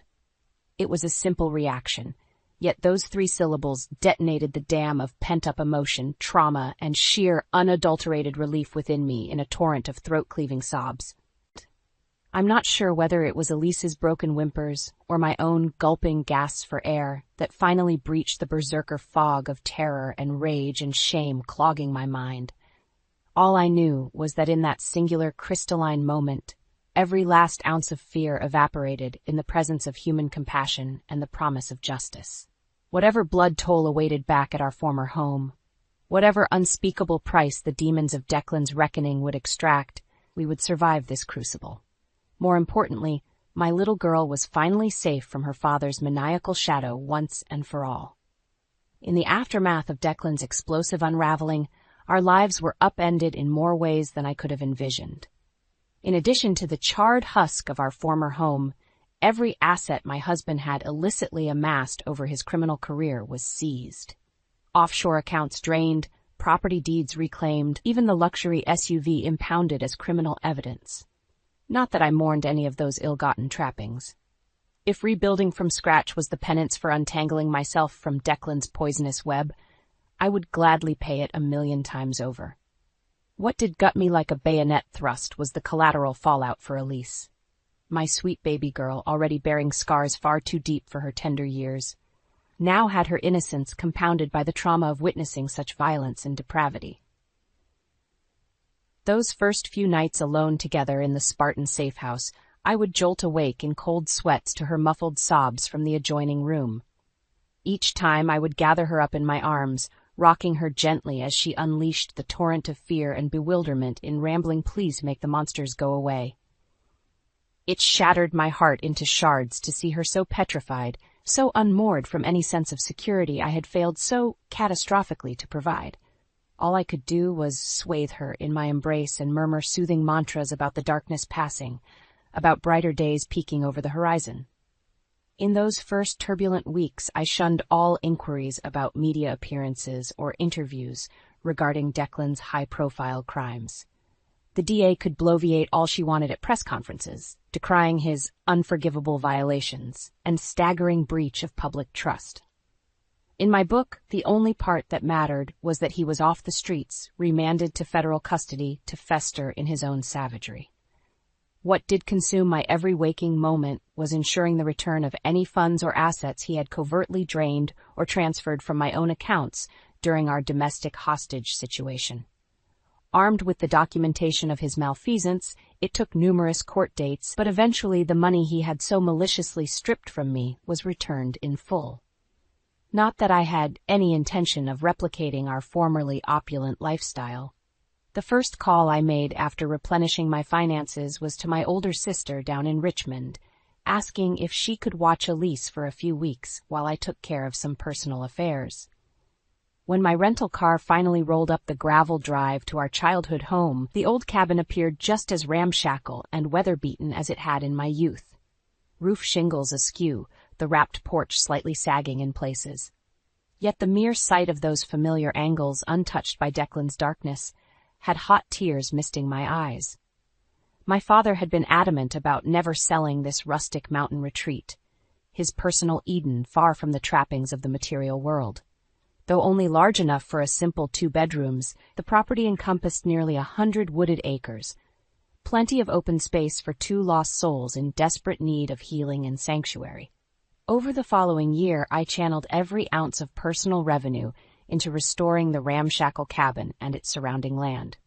It wasn't merely a renovation in the structural sense, but an active exorcism of the toxicity and despair that had threatened to subsume my very existence back in the city. With each newly installed window overlooking the gently rolling hills and sycamore groves, I could feel layers of psychic grime slowing away. Every fresh coat of sun-bleached paint helped cauterize the mental and emotional lacerations inflicted by my monstrous former partner's madness. And with each lilting brook babbling gently nearby, and every chorus of cicadas trilling beneath the star-speckled canopy at night, I could sense Elise's spirit regaining its resiliency in aching increments. Her initial night terrors gradually subsided, replaced with restorative slumbers that left her bounding through wildflower fields each new morning with a renewed spark of innocent mirth. By the time the cabin and surrounding acreage had been fully rehabilitated, my own sense of shattered self finally began to knit itself back together as well. I was no longer the brittle, gasping shell of a woman torn asunder by deception and psychological warfare. Nor was I some brazen victim raging incessantly for retribution, thirsting for Declan's eternal suffering. In a very real sense, I was reborn from the smoldering ashes of my former life. Tempered in the purifying fires of adversity, I had been forged into a resilient new alloy, a protective, nurturing force for the preservation of my family and our hard-won serenity. It took another 6 months before I was able to share my full story with victim advocacy groups and law enforcement associations, aiming to pierce the pernicious silence surrounding financial abuse and coercive domestic partnerships. Where others still shrank from confronting these shadowed social cancers, Elise and I strode forward as beacons of survival and empowerment, living testaments to the regenerative capacity of the human spirit. While the generational trauma inflicted upon my little girl can never be fully expunged, I remain resolute that her path will remain unshackled by the oppressive chains of her father's monumental moral failures. Where Declan committed his life to the pursuit of vapid corporeal riches, Elise will only know richness of character and resilience. And each time I gaze out over the dusky rolling hillsides from our little cabin's porch, breathing in the piney embrace of our hard-won freedom, I know we have both discovered the true treasures worth safeguarding: family, refuge, and the invincible fortitude to prevail over even the darkest, most insidious transgressions. The words hit me like a freight train, their impact sending shockwaves through my body. I froze, my hands still clutching the coffee mug, knuckles turning white. Massive fraud scandal, implicated Hughes. My ears rang as I strained to make out the hushed conversation between the two surgeons huddled nearby. Hughes. Garrett Hughes, my estranged husband. Fragments of their discussion pierced through the din of the crowded conference hall lobby. Criminal charges, federal investigation, millions lost. I squeezed my eyes shut, desperately wishing it were all a cruel misunderstanding. But deep down, a gnawing sense of truth clawed at my gut. Garrett had always been cavalier with ethics, bending rules to feed his insatiable ambition as a high-flying financial analyst. I'd turned a blind eye for too long, rationalizing his moral lapses as the cost of success, until they finally shattered our marriage beyond repair. My hands trembled as I gathered my things, the pieces slowly clicking into place. The constant business trips, the hushed phone calls, the blatant lies, they all reeked of guilt and deception now. As I hurried out, dodging clusters of colleagues, fury blazed within me. How could he? After everything, did he have no conscience? No thought for the consequences? For Elise? The thought of my 16-year-old daughter stopped me in my tracks. Sweet, innocent Elise, already grappling with the pressures of teenage life. This would devastate her. I clenched my fists, resolve steadying my nerves. Not this time, Garrett. I wouldn't let you inflict more pain on our family. My heels struck the pavement with newfound purpose as I stormed out of the hotel. I had to get to the bottom of this, for Elise's sake. And God help Garrett Hughes if the whispers proved true. I burst through the door of our upscale apartment, chest heaving. Garrett looked up from the sofa, his expression a portrait of nonchalance that I'd grown to despise. Lena, I didn't expect you back so. Cut the crap, Garrett, I snarled, thunder in my voice. What the hell have you done? His brows knitted in confusion. What are you talking about? The fraud scheme. I closed the distance between us, stabbing an accusatory finger into his chest. All those hushed meetings and shady dealings. I heard everything at the conference. His mask finally shattered, dread hollowing his eyes. Who told you? I recoiled, repulsed. So it's true? You lying, depraved bastard. Garrett's complexion turned ashen. Lena, please, let me explain. But I was done listening to his lies. Explain what? How you risked our lives, our daughter's future with your crooked greed? Drawing myself up, I met his pathetic gaze with steel. You're going to come clean, Garrett. To the authorities, to our daughter, to everyone. I won't let you put us through hell again. Jaw clenched, I turned on my heel and strode out, each step fortifying my resolve. The monster of deception I'd unknowingly married was unraveling, and this time I would be the one delivering justice. I stormed back into the apartment, slamming the door behind me. Garrett was slumped on the sofa, head in his hands. He looked up at the sound, eyes bloodshot. You're back, he croaked out. Don't act so surprised, I spat. Did you really think I'd just slink away after your despicable betrayal? Garrett rose warily. Lena, please, you have no idea what I've been going through. My hands balled into fists. Oh, I think I have a damn good idea, thanks to those whispers at the conference. I never meant to. He trailed off, rubbing his temples. Things just spiraled so quickly. My temper flared. You think that's an excuse? What for I'm going to say next? You got caught up in the thrill of deception? An uneasy silence stretched between us, thick with lingering resentment. Finally he spoke in a hoarse whisper. They're ruined, Lena. All my clients, my reputation. He met my glare with a haunted look. I'm facing financial oblivion and possibly criminal charges. In that moment, a part of me almost pitied him. the shadow of the confident, silver-tongued man I'd once loved now reduced to this desperate husk. Almost. I stepped closer, voice dripping with venom. That's nowhere near the hell you've put our daughter and me through. Hurt flickered across his face, rapidly engulfed by shame. Good. He deserved to drown in it. My mind raced back to that night years ago, the fateful argument that shattered our marriage vows. Uncovered lies about money, infidelity, broken promises. I'd wept until I could cry no more. And through it all, Garrett remained coldly indifferent, consumed by greed and carnal desires. That night, I vowed our daughter Elise would never have to suffer the anguish I did over her father's moral failings. But now here I stood. The old wounds reopened and bleeding anew. White-hot rage roiled in my chest like lava. When were you planning to tell me, Garrett? Or Elise? I hissed through gritted teeth. He grimaced like a cornered rat. I don't know. I thought I could fix this before. My palm whipped across his cheek with a resounding crack. Garrett reeled back, stunned. Don't you dare invoke our daughter's name with your wretched lies, I snarled. Not after you jeopardized everything we have, everything I sacrificed my career for. I loomed over him, trembling with fury. She worships you, Garrett. How could you put her through such anguish again? Shame and guilt contorted his features, but I felt no sympathy, just disgust at his moral cowardice. He was the personification of every fear that kept me up at night, dreading the day his deceit resurfaced to torment our little girl. Suddenly, Garrett seemed to crumple under my withering glare. I watched him passively as he sank onto the couch, burying his face in his hands, shoulders heaving. I stood rooted for a long moment, then turned and strode out without a backwards glance. The first tears streamed down my cheeks as the magnitude of his latest betrayal hit home. I would protect Elise, no matter what inner demons I had to confront from our shattered past. I found Elise hunched over her laptop at the kitchen counter, fingers furiously tapping away. Her brow furrowed in concentration as she navigated the storm of teenage life. "Hi, honey," I said gently, not wanting to startle her. "Everything okay?" Elise looked up with a weary smile that didn't reach her eyes. "Hey, Mom. Yeah, just working on this stupid group project." I winced inwardly at her haggard expression, the telltale signs of adolescent stress etched into her young features. If only I could shield her from such burdens. Fighting the urge to pull her into a warm embrace, I gestured to the laptop screen. "What's the project about?" "Environmental science," she sighed, rubbing her temples.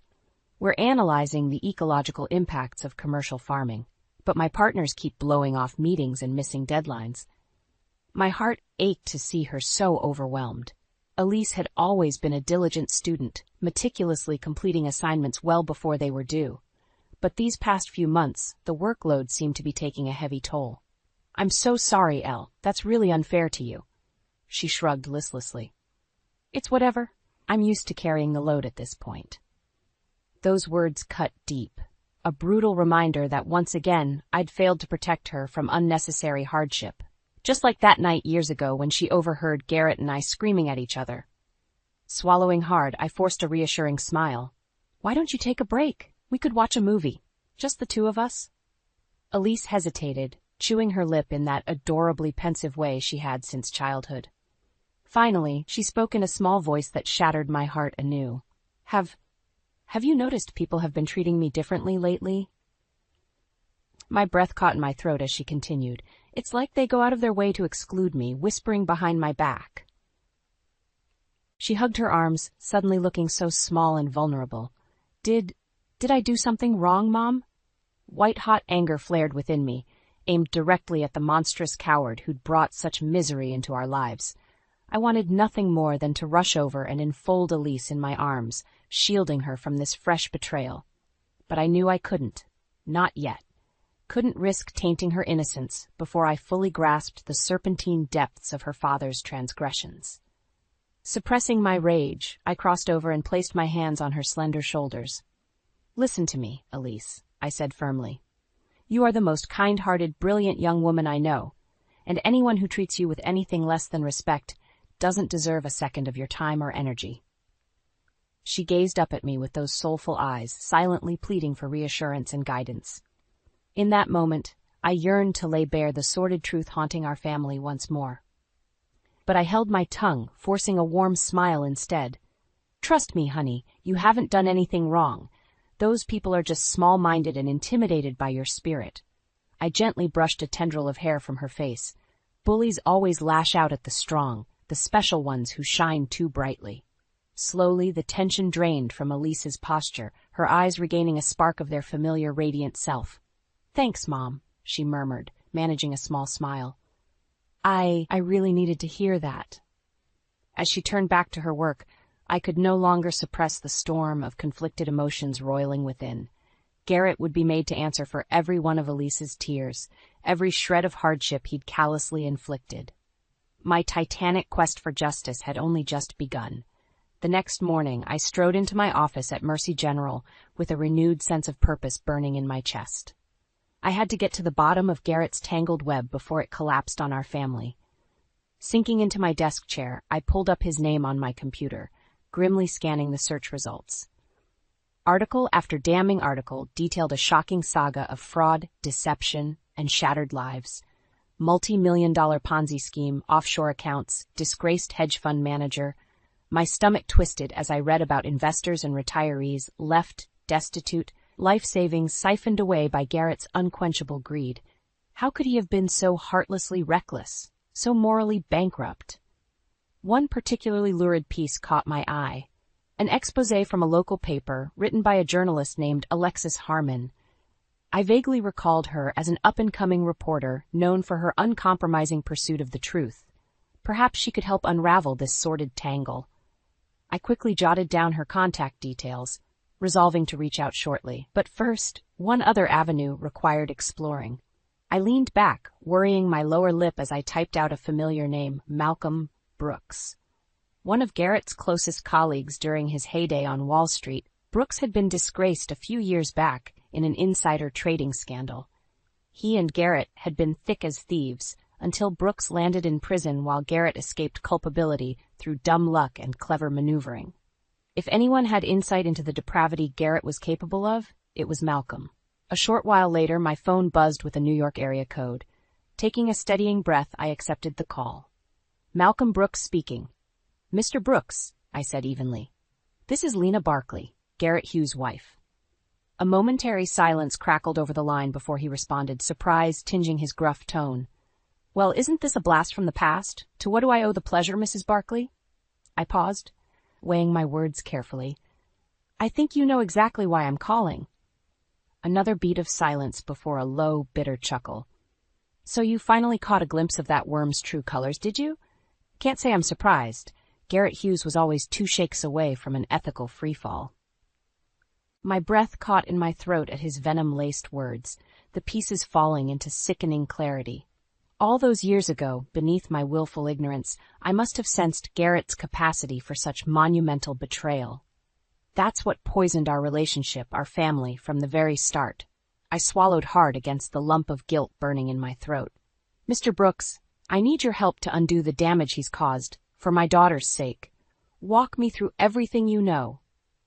He made a low, scoffing noise. Of course, wouldn't want little Garrett Jr. growing up with Daddy's stench all over her. His cruel words lanced straight through me like jagged shards of ice, but I gritted my teeth, forcing my voice to remain steady. "Please, Malcolm, I understand if you hate Garrett, but don't take that out on my child. She's completely innocent in all this." A tense pause stretched between us before he finally sighed, relenting. "You're right. I apologize. That was uncalled for." I leaned forward, clutching the phone tightly. "So you'll help me bring him down before anyone else gets hurt?" Another weighted pause before he muttered, Yeah, I'll help you burn that snake straight to the ground." Spine ramrod straight, I listened with cold determination as Malcolm laid bare the full, sickening scope of Garrett's depravity. Breached ethics, illegal trades, hollowed out companies, and ruined lives littering his path like grisly roadkill. A white-hot mixture of rage, disgust, and bone-deep determination blazed within me by the time he finished. Garrett had hurt so many people, stolen their futures and sense of security through cold, calculated avarice. But I would be damned if he stole those things from Elise and me again. No more lies, no more running, no more hollow excuses. The time for my husband's reckoning had finally come. and I would be standing watch, clear-eyed and uncompromising when the hammer fell. "You can't be serious, Mom." Elise gaped at me, eyes wide with a mixture of shock and hurt. I steeled myself, fighting to keep my expression neutral. "I'm afraid I am, honey." I reached across the kitchen table, gently grasping her hand. "This is the only way to stop your father from inflicting more damage." She yanked her hand back, shaking her head vehemently. "But going public like that? Dragging his name through the mud? He did this to himself, Elise."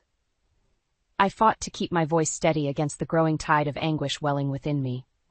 "Your father's greed and selfishness put us in this position, not me."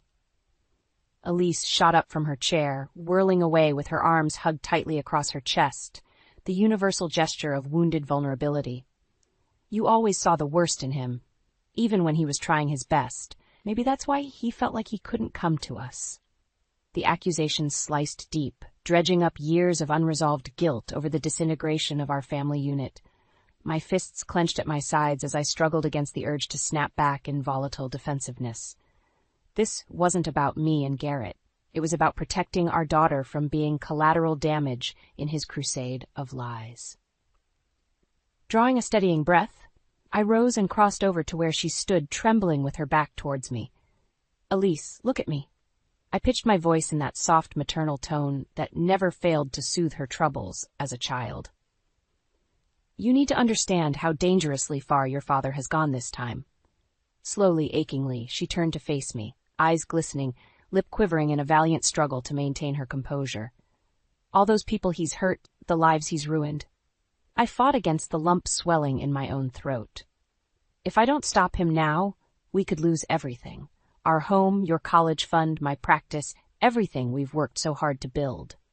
A lone teardrop traced down Elise's porcelain cheek as the gravity of my words sank in.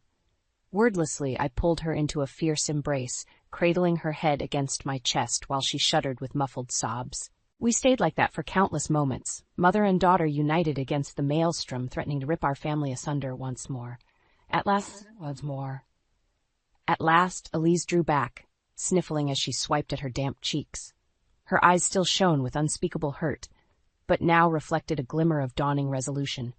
"Okay," she said in a small but steady voice. "If this is the only way to make Dad face the truth, I'm in." A fragile sense of hope bloomed in my chest, quickly tempered by lingering dread. "I wish there was another way, Elise. Truly I do. But your father crossed a line this time that can't be ignored or undone." Marshalling my own inner reserves of courage, I drew myself up to my full height. "We're going to work closely with my contacts, a tenacious reporter and one of your father's most embittered former colleagues. Together, we're going to systematically unravel and expose every sordid thread of his fraud to the public." Elise's expression hardened with grim determination, aging her well beyond her 16 years.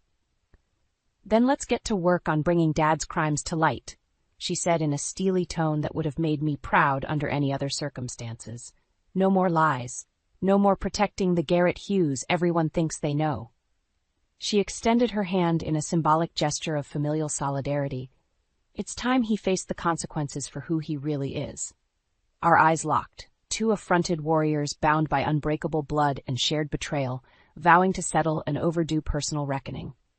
Squaring my shoulders, I grasped her hand in an unbreakable filial vice. Agreed. It's finally time for the world to meet the real Garrett Hughes. And on that fateful day, the wheels of my husband's inevitable downfall were finally set into irreversible motion. The rhythmic tapping of my foot matched the pounding of my pulse as I sat tensely watching the clock. Any minute now, Alexis Harmon's blistering exposé on Garrett's crimes would go live on the Hartford Chronicle's website. Elise shifted next to me on the sofa, her own restless energy bleeding through. A myriad of emotions flickered across her face: anger, sadness, trepidation. My heart ached to see the loss of her youthful innocence playing out so vividly. Squeezing her hand, I gave what I hoped was a reassuring smile. "It's going to be okay, honey?" She managed a wan nod, lips pressed into a grim line.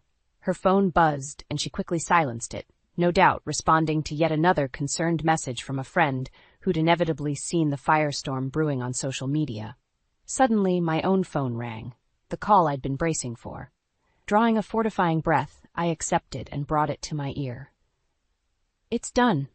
Alexis Harmon's crisp voice sounded tinny but resolute.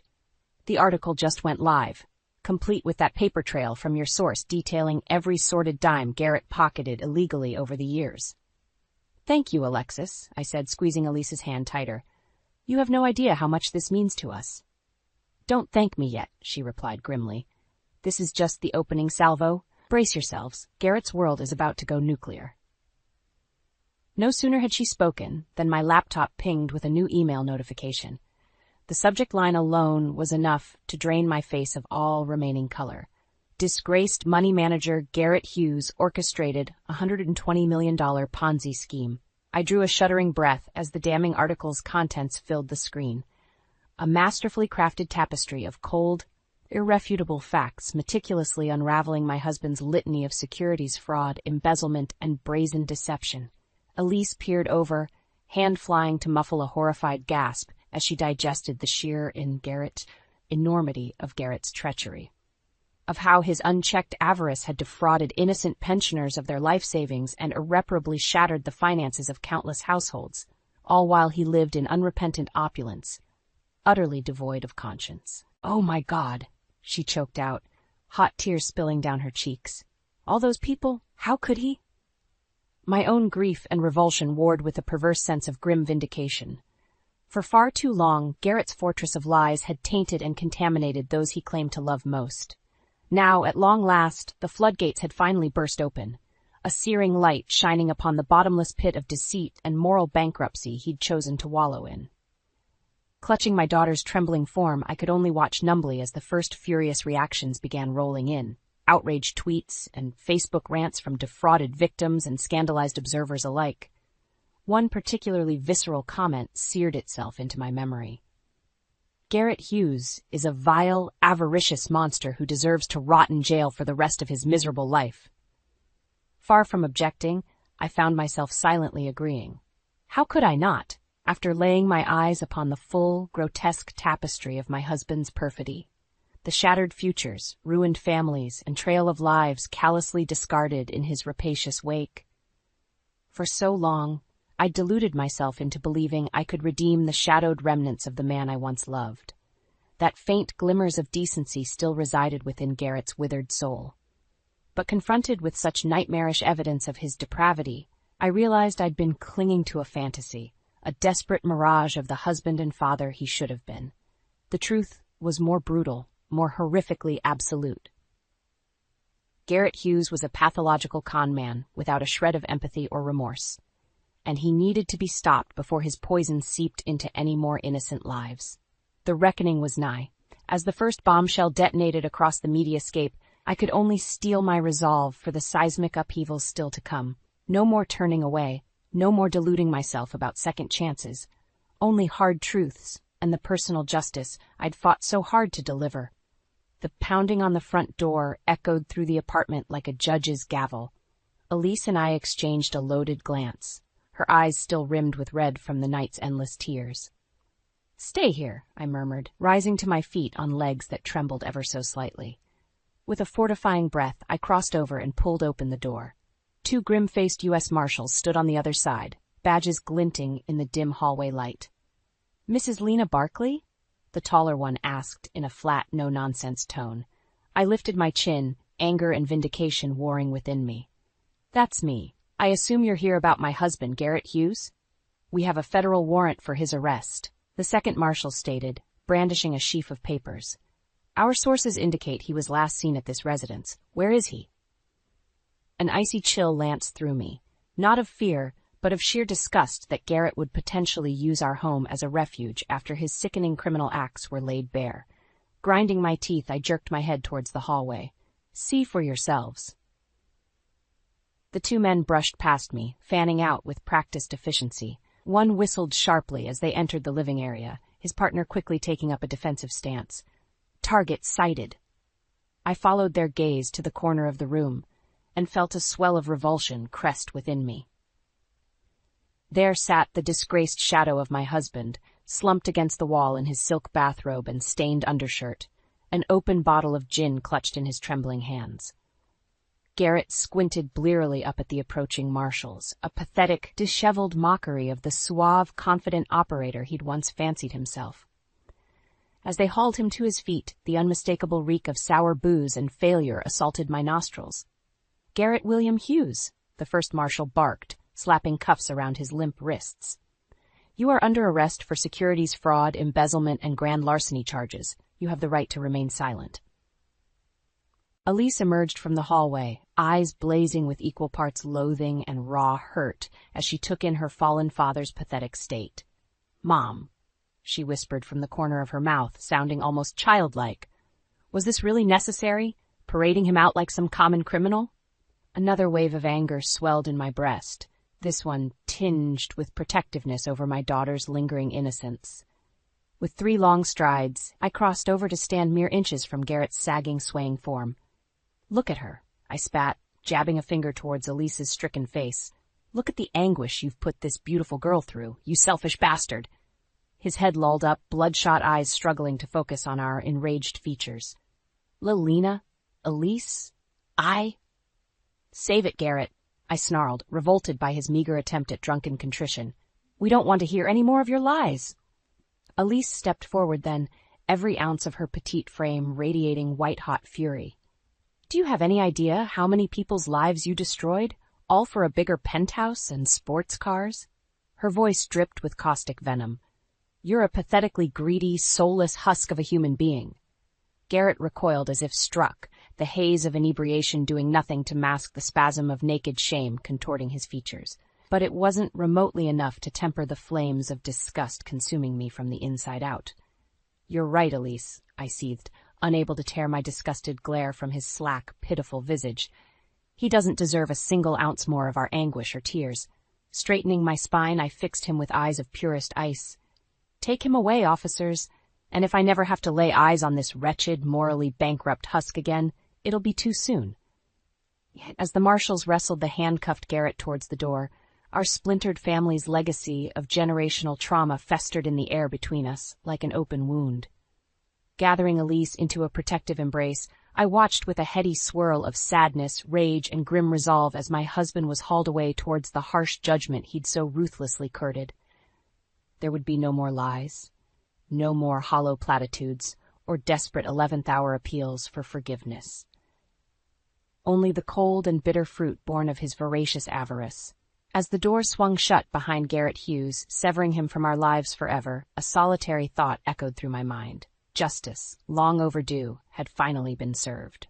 6 months later. The morning sun filtered through the kitchen window, bathing the room in a warm, rejuvenating glow. I sipped my coffee, savoring the rich aroma and tranquil silence. So much had changed, yet it felt like lifting a crushing weight from my shoulders. The financial fallout from Garrett's crimes had been severe. Between the court-ordered restitutions and legal fees, our prosperous lifestyle quickly became a memory. But I didn't lament its passing, not when I finally felt liberated from his toxic legacy.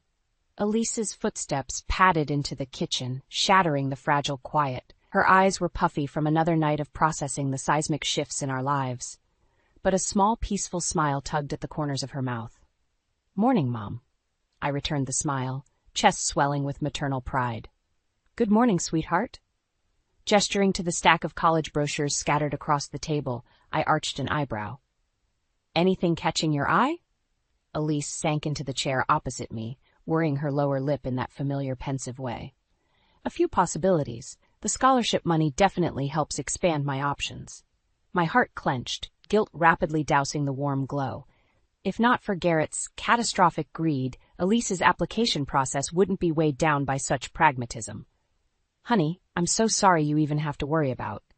"Stop," she cut me off firmly, that fierce spark shining through once more. "What's done is done, remember? We're not going to keep torturing ourselves over Dad's mistakes."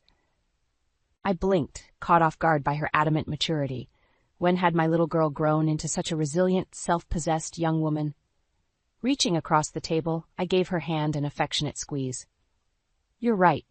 We've finally exorcised that demon from our lives. No more looking back."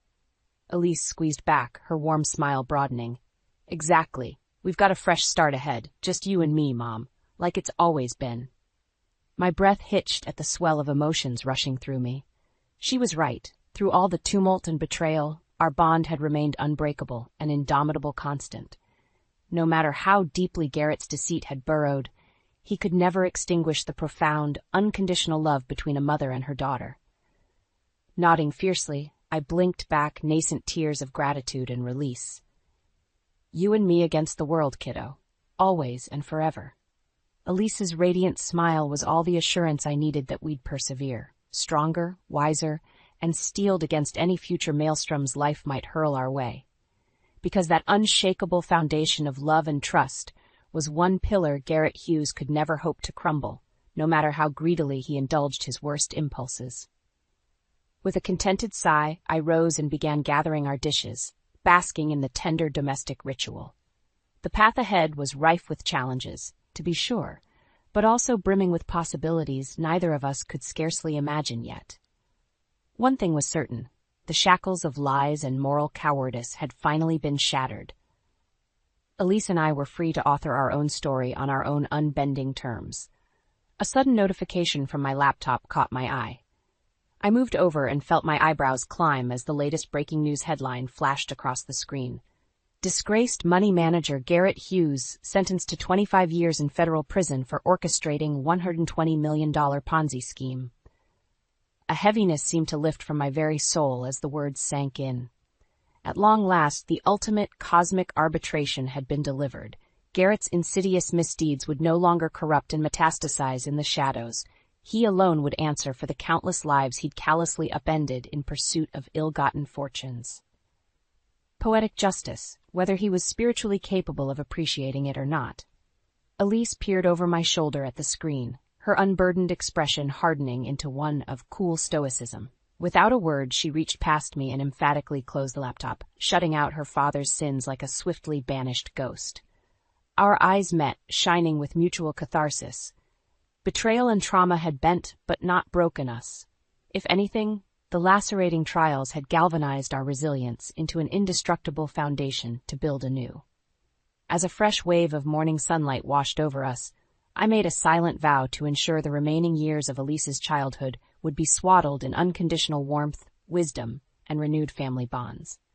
Crossing the space between us, I pulled my daughter into a fierce, lingering embrace. When we at last parted, our faces reflected brilliant mirrors of steadfast love and hope for the future shimmering just over the horizon.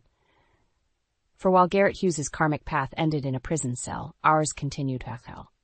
Ever onward, uplifting, inspiring, and blazing towards brilliant new horizons of our own authoring. Len, why is there a strange car in our driveway? I asked innocently enough, peeking through the living room curtains. An eerie silence fell over the room. Len didn't respond, his face frozen like a deer caught in headlights. Well, I pressed, my heartbeat quickening. Who does that blue Honda belong to? Len cleared his throat, shifting uncomfortably in his recliner. Must belong to one of the neighbors. You know how people park wherever around here. I furrowed my brow, not buying his excuse for a second, but it's pulled up right against the garage door, and I could have sworn I heard voices coming from the shed. Pushing himself up with a grunt, Len waved his hand dismissively. You're hearing things, dear. I'm going to run some errands. We're out of milk and... Marching towards the back door, I cut him off. Not so fast, mister. We're getting to the bottom of this right now. I flung open the door and stepped outside, the hot summer sun beating down.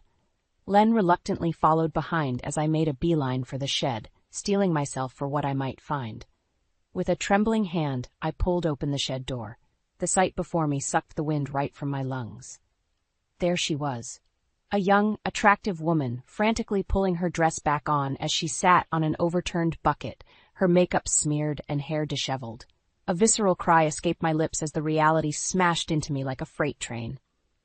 My husband of 22 years, the man I thought I knew inside and out, was having an affair. Marla, I can explain, Len sputtered, rushing over with panic in his eyes. I recoiled from his touch, feeling as though I didn't recognize this man anymore. Save your lies. How long has this been going on? Who is she? The woman hurriedly gathered her belongings, the tears flowing freely now. I'm so sorry. This is all my fault, she babbled as she rushed out of the shed, heading straight for her car. "Hey, we're not done here," I shouted after her retreating figure. But it was no use. She peeled out of the driveway in a cloud of dust and squealing tires, leaving me alone with the man I once trusted above all else. Len slumped against the shed and slowly sank to the ground, burying his face in his hands. "Please, let me try to make this right. Kara meant nothing. It was just a stupid fling." "A fling?" I spat, feeling the bile rise in the back of my throat. "We're supposed to be partners, for better or worse. But you've made a mockery of the most sacred vow two people can make. How could you do this to me? To us?" Len opened his mouth to respond, but I held up a hand, silencing him. I couldn't stand to hear any more lies and half-truths at that moment. With tears stinging my eyes, I turned and headed back towards the house, feeling like I didn't recognize this man or my life at all anymore. My world had fallen apart in an instant, and the reality, as ugly and painful as it was, finally came into focus. The sparkling veil of my marriage had been violently ripped away. The life I thought I had was nothing more than a carefully orchestrated illusion. I spent that night lying awake, my mind spinning with a million thoughts as the devastating scene replayed over and over. How could Len, the supposed love of my life, do something so despicable? So cruel? As the sun peeked through the curtains the next morning, I turned to look at the empty space on the other side of the bed. Len hadn't come home after storming out of the house the previous day. Truthfully, I wasn't sure I even wanted him back. My head throbbing, I forced myself up and padded into the kitchen, hoping a strong cup of coffee might snap me out of this waking nightmare. The house felt eerily quiet without Len's usual whistling and humming as he got ready for work. I don't know why I allowed myself to be blindsided like this.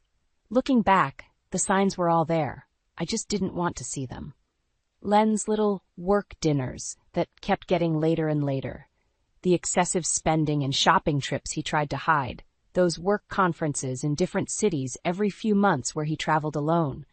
I felt like such a fool for buying into the facade, for believing the lies and half-truths he so expertly fed me for who knows how long. Len Thomas, respected insurance agent, doting father, all-around family man. What a joke that turned out to be. As I took my first tentative sip of coffee, the front door burst open. "Speak of the devil." "Morning, honey," Len hollered in an overly chipper tone as he strolled inside, not a care in the world. He plopped a paper bag from the bakery on the counter and leaned in to give me a peck on the cheek. Recoiling, I nearly spilled my coffee all over him. "Get away from me, you lying snake. Did you really think everything would just blow over after yesterday?" Len took a step back, hands raised in mock surrender. "Hey, I said I was sorry. What happened with Kara was a stupid mistake. It didn't mean anything, I swear." I slammed my mug down, sloshing the steaming liquid over the rim. "Didn't mean anything? You were carrying on an affair behind my back, Len. Not to mention blowing through our life savings on God knows what else with your constant business trips." He shifted uncomfortably, his bravado faltering for just a moment before the callous mask slipped back into place. "Look, I earn that money, so I can spend it however I damn well please." Unbelievable. My blood boiled over as the sheer depth of his narcissism and entitlement hit me. In that moment, it finally became clear this man only cared about himself. He had no concept of respect, loyalty, or commitment. "Get out," I growled, fighting back hot tears of anger and humiliation. I couldn't stand to look at him a second longer. "Take your syrupy apologies and go straight to hell." Len opened his mouth to respond, but seemed to think better of it. With a huff, he snatched up his bakery bag and stormed back towards the front door. "You'll be hearing from my lawyer, you ungrateful bitch!" he shouted over his shoulder on the way out. As the door slammed behind him, the dam finally broke.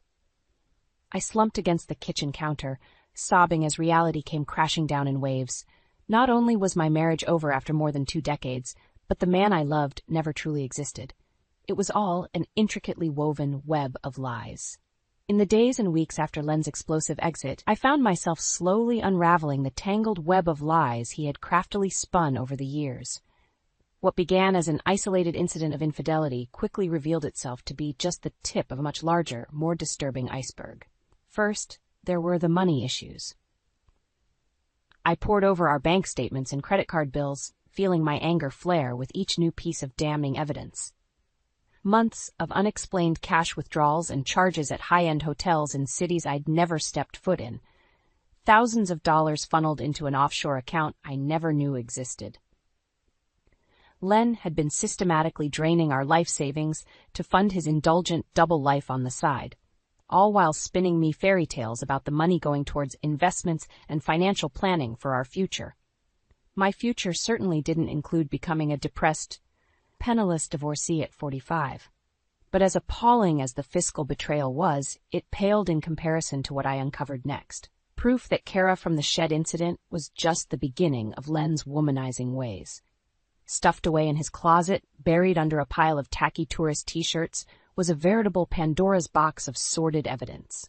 Love letters and raunchy photos from at least 3 other mistresses I could identify by name. Crudely scribbled phone numbers and salacious details on scraps of paper.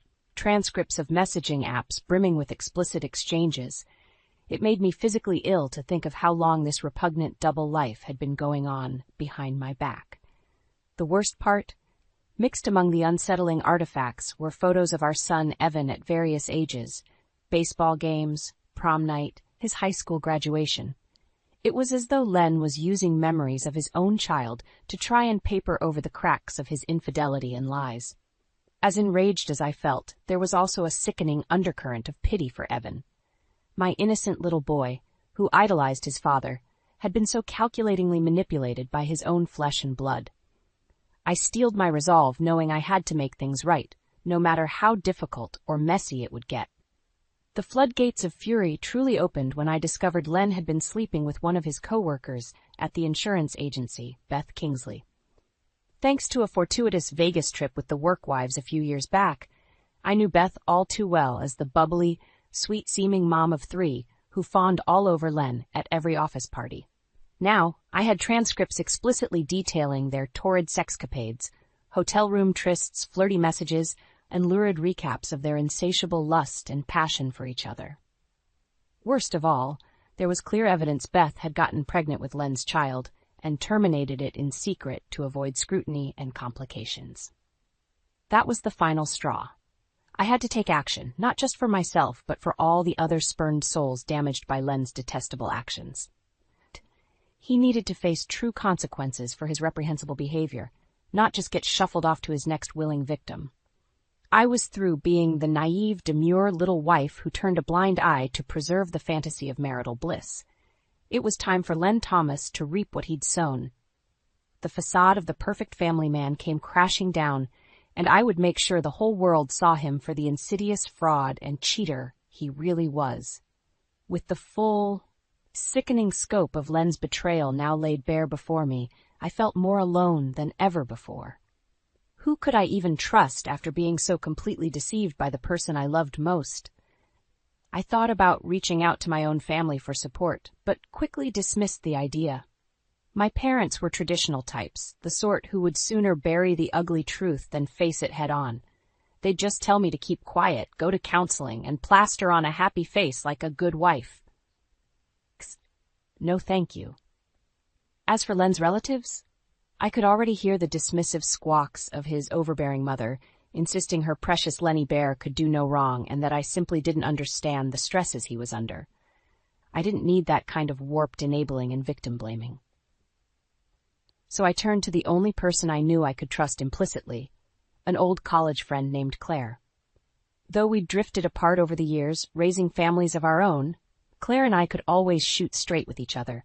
She'd been my maid of honor and staunchest supporter when I got married. Now it was my turn to lean on her strength. "Oh my God, Marla," she gasped after I poured out the whole sordid tale over coffee one rainy afternoon. Tears of outrage pooled in her eyes as she squeezed my hand. "How could that scumbag do something like this? You don't deserve any of this." I gave her a weary shrug, the weight of it all crashing down yet again. "I really don't know, Claire. I'm just so embarrassed and feel like such an idiot." "No," she cut me off firmly. "Do not blame yourself for that bastard's sins. The only one at fault is Len and his rampant disrespect. I'll bet anything he's done this to other poor souls, too." My eyes went wide as the light bulb flickered on. Of course, Len's insatiable appetite for new conquests surely meant I wasn't the only one suffering his deceitful ways. If I could just find others in my position, maybe we could take him down once and for all. Without saying another word, I pulled out my laptop and started furiously typing out messages to ex-classmates, neighbors, fellow military wives, anyone who might potentially cross paths with the charming, yet soulless creep known as Leonard Thomas. Before long, the responses started trickling in. Stories of being cruelly misled, belittled, or pumped for money under the guise of business investments. Some brave women even laid bare their most intimate violations at Len's calloused hands. It made me sick, but also strengthened my resolve for justice tenfold. "You see what a cesspool we've stumbled onto?" I murmured grimly at Claire as we read each new confession. "That sick, twisted man has left a wake of broken lives in his path." Claire pursed her lips, eyes narrowed with fierce determination. "No more. We're going to stop this once and for all." Within days, the trickle had become a flood of outrage and anguish from women near and far, all united by the same experience of being cruelly manipulated by Len Thomas. We formed a network, sharing evidence and stories, building an unshakable case that would ultimately prove Len's guilt beyond any doubt. For the first time in forever, I didn't feel so alone and powerless in the face of such devastating betrayal. As I looked around our ragtag band of survivors, I saw the flickers of hope and resilience igniting within each woman's eyes. We weren't just victims anymore. We were the agents of Len's ultimate reckoning and undoing. And we would have our furious revenge. Our motley crew of wronged women gathered in Claire's basement one chilly autumn evening, the fire crackling as we nursed glasses of red wine and plotted our next moves. "We've got the evidence," Claire stated, her voice steely with determination. "Bank statements, phone records, testimonies, the whole 9 yards of sickening proof against Len and his escapades." Murmurs of assent rippled through the group. A few women shifted uncomfortably on the well-worn couches, haunted looks clouding their eyes. We'd all shared our shocking tales over the past weeks, each seeming more depraved than the last. But how can we make sure he actually faces real consequences this time? Tara, one of the younger members, spoke up hesitantly. She twisted a friendship bracelet around her wrist, a nervous tic I'd noticed whenever she recounted Len's salacious sexual coercion. What's to stop him from just moving on to the next town and starting over like none of this ever happened? A heavy silence fell over the room as we all considered the harsh truth of her words. Len was an expert linguist, fluent in lies, manipulation, and deceit. He could easily slither his way out of any corner we boxed him into, unless we went for the jugular. "We hit him where it hurts most," I said, gripping the arms of my chair. "His money, his career, his precious reputation in this community he's toyed with for decades." Nods and murmurs of approval met my suggestion. I could see the fire sparking behind each woman's eyes, burning away the cobwebs of doubt and insecurity that had kept us entangled in Len's web for far too long. "We take all our evidence, every incriminating letter, photo, and illicit recording of his misdeeds, and we plaster it on the front pages. We shove it in the faces of his bosses at the insurance firm, his co-workers, our friends and neighbors. We make sure no one in this town can turn a blind eye to the abhorrent reality of who Len Thomas truly is." Smiles grew wider as I spoke, building up momentum. We were no longer powerless, no longer forced to suffer in silent shame while he carried on unchecked. For too long, Len had controlled the narrative, painting himself as the well-intentioned family man while lying straight to our faces. Now it was our turn to dictate the story and expose him for the immoral, self-serving scumbag that he was. We hit up every community gathering, every church social, every public event with our proof, Claire declared, rising to her feet. "Let him try and hide or deflect when we bear it all for the world to see." A chorus of cheers and clinking glasses filled the air as the pieces fell into place. We spent the next few hours strategizing and preparing the final steps, channeling our fury and disgust into cold, calculated determination. By the time the last log was consumed by the sputtering fireplace, we had our battle plan traced out to the letter. The stage was set for the ultimate takedown. There would be no more second chances, no more benefit of the doubt for Len Thomas. He'd created this grotesque reality through deeds, lies, and callous disregard for anyone's well-being but his own. And now he would be forced to reckon with the full consequences in front of everyone. I caught my own reflection in the darkened window pane and did a double take. The woman staring back at me was gripped with a ferocious hunger for justice and payback that was both exhilarating and chilling. Len had awoken a merciless force within me, one I never could have imagined existed under the surface. By the time we were through with him, he would know what it felt like to have his life ripped apart by deceit and betrayal.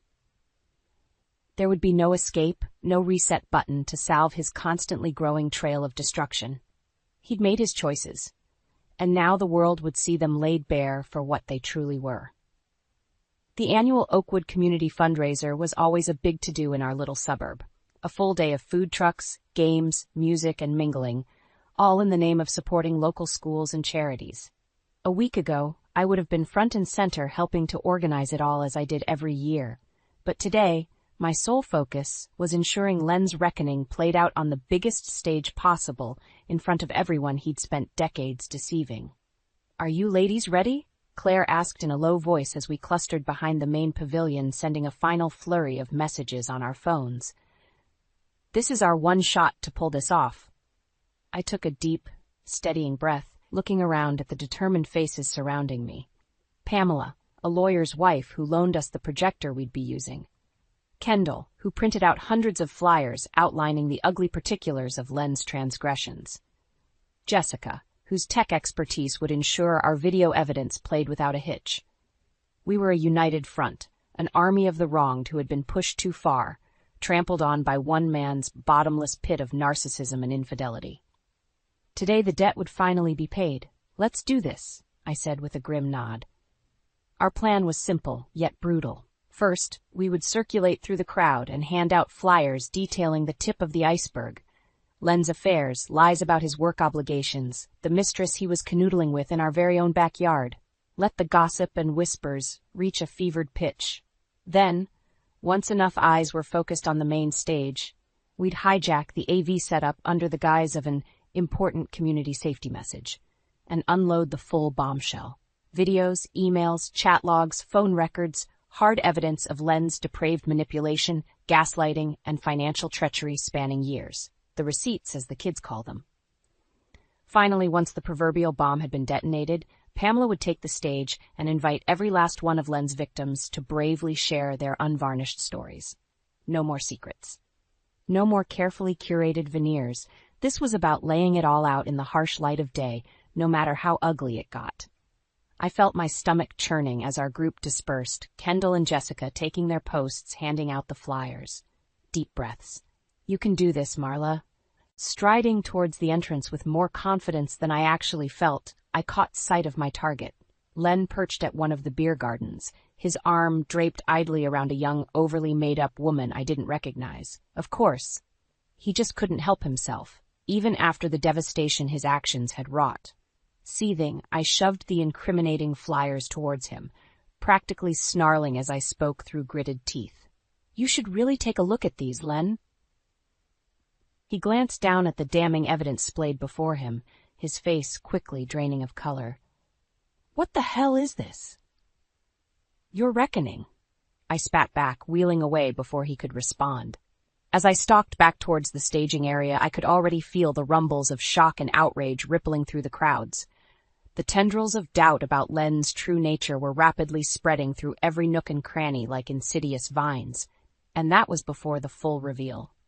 By the time we hijacked the AV system, Pamela's stern baritone voice ringing out over the speakers, hundreds of eyes were already locked on the towering projection screens.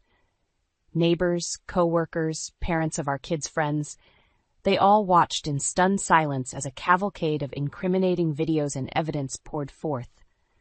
Len's confidently barking orders at his mistress during a dirty video chat, right alongside timecodes proving he was on a business trip at the time.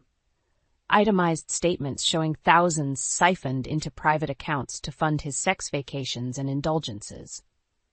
A frantic string of texts from Beth, one of his co-workers, describing her fears about being pregnant and the haunting follow-ups where she despaired over having an abortion to avoid being found out.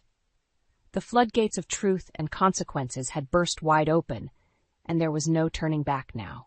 As the soul-crushing revelations spilled out one by one, I scanned the crowd for Len, my jaw clenched when I finally spotted him. Standing alone in an open field, hands jammed into his pockets as the gathered masses' gazes bored directly into him. There would be no fast talking or smooth avoidance today. The lifetime con man had finally been cornered, and the spotlight of judgment had turned blindingly harsh. The crowd's stunned silence quickly gave way to a deafening roar of shock and outrage as the full breadth of Len's depravity played out on the massive screens. Seeing his most twisted misdeeds projected in high definition was like a bucket of ice water being hurled at our community's collective face. I locked eyes with Len, frozen in the center of that grassy field amidst a sea of accusatory glares and shouts. His smarmy facade of confidence had fully crumbled as the horrifying truth was laid bare before everyone. His mouth hung open, pale and trembling like a cornered rat. In that moment, I almost felt a flicker of pity for the pathetic, hollowed-out shell of a man before me, but it was far too little, far too late for such mercies. "That's enough." Pamela's commanding voice boomed over the speakers as she strode onto the stage, her stern expression cutting through the din like a knife. "Now that you've all seen the harsh reality of Len Thomas's reprehensible actions and deceptions, I invite those he's directly wronged to come forward and share their stories. The lies end today." There was a weighted pause as Pamela held the microphone out with an unwavering gaze, almost daring anyone to break the suddenly tense silence. After a few harrowing seconds, Claire was the first to make her way up onto the stage, shooting me an encouraging nod. Soon, a trickle became a steady stream of other women ascending the steps. Friends, colleagues, former lovers. Each took their turn at the mic, voice shaking yet resolute, as they finally unburdened the trauma and pain Len had inflicted. The theme, as it went on, was clear. Len was a chronic predator who stopped at nothing to feed his endless need for ego and sexual gratification. Tales of infidelity, gaslighting, blocked messages, and ominous threats spilled forth one by one. Financial schemes, hushed-up abortions, blatant lies straight to the faces of loved ones. As the stories piled atop one another like grisly Tetris pieces, there was no denying the overwhelming evidence of Len's unfathomable betrayals. As if the footage wasn't damning enough, Pamela stated at one point, glaring out at Len, who still stood unmoving, hands jammed into his pockets. "I think we can all agree that Mr. Thomas has clearly been living a profoundly sick double life at everyone else's expense." Another chorus of howls and furious jeers erupted across the gathered onlookers. I watched with a strange sense of detachment as Len squirmed under their escalating judgment, like the worm who'd finally turned. There would be no smooth-talking way out of this deep, inescapable pit he'd willingly dug for himself over decades of duplicity. "Give it up already, you piece of trash! Get out of our town! Lock his slimy ass up for good!" The epithets and cries for vengeance rained down as people steadily fled the area, utterly repulsed and disgusted by the horrors they'd just seen. Word would spread like wildfire, infecting all corners of our insular little community.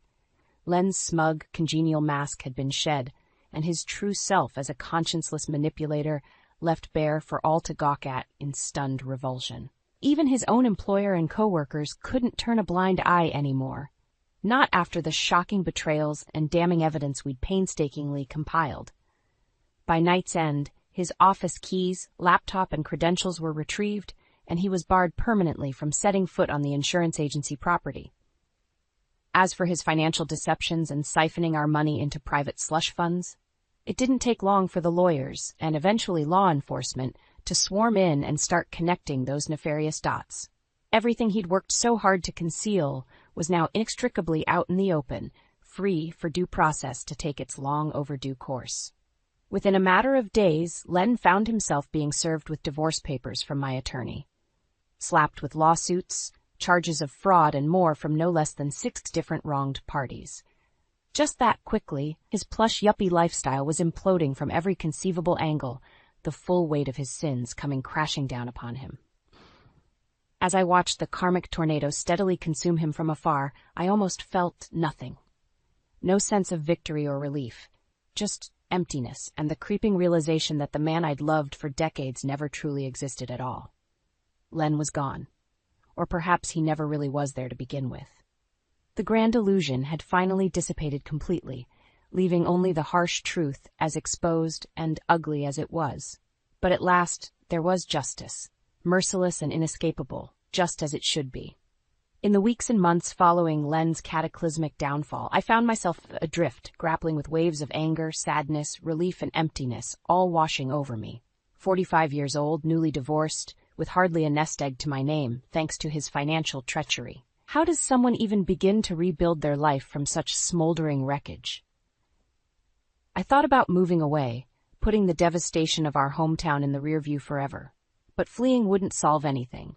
As my new friends helped me realize, true healing could only begin once I confronted the innermost demons and fears that Len had exploited all those years. It started small, reaching out to a therapist who specialized in recovering from narcissistic abuse, leaning on Claire and the other women whose solidarity and friendship had become a lifeline throughout my darkest hours. Reclaiming little indulgences for myself that Len had always criticized or outright denied, like getting my hair done or taking a weekend hiking trip with no schedule or demands. Slowly, achingly, the stranglehold of misery and self-doubt began to loosen ever so slightly.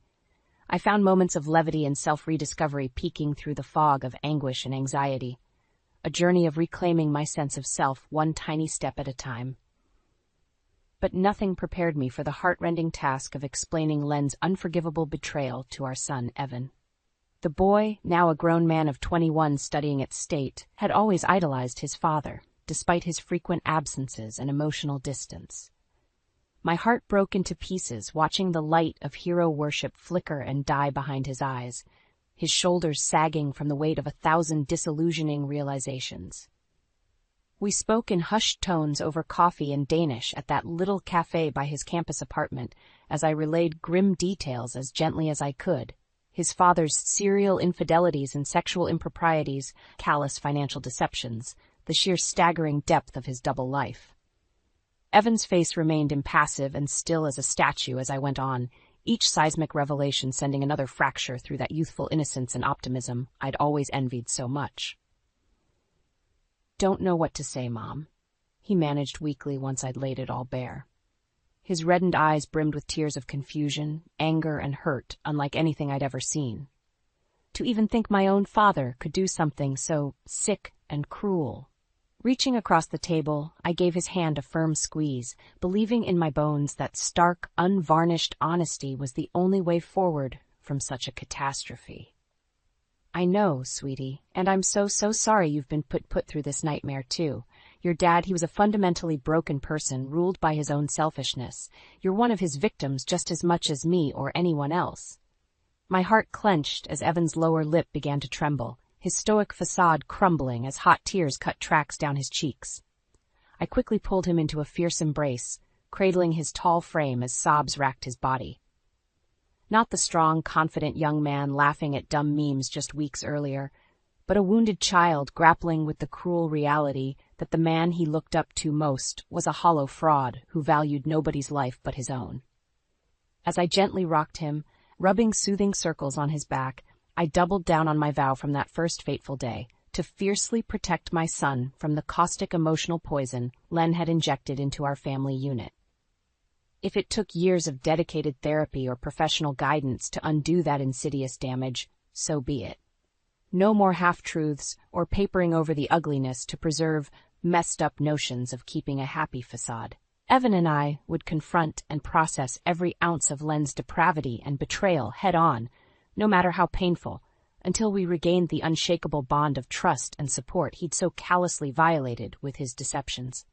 As the now familiar pangs of fury mixed with heartbreak flowed through me again, I gently extricated myself and looked my son squarely in the eyes, cupping his face in my hands. "I promise you, Evan, we're going to get through this together and come out stronger on the other side. That man's evil will not define who we are or how we move forward from here." His brow knit with resolution. He gave a slow but emphatic nod. "You're right, Mom. We'll heal. Just don't ever shut me out again, okay? I need you now more than ever." I pulled him into another fierce hug, feeling more reinvigorated and purposeful than I had in forever, as the first crucial steps of our new beginning started to come into focus, a path by uncompromising truth, no matter how ugly or painful, fully peeling away Len's insidious mask and banishing its withering stain once and for all.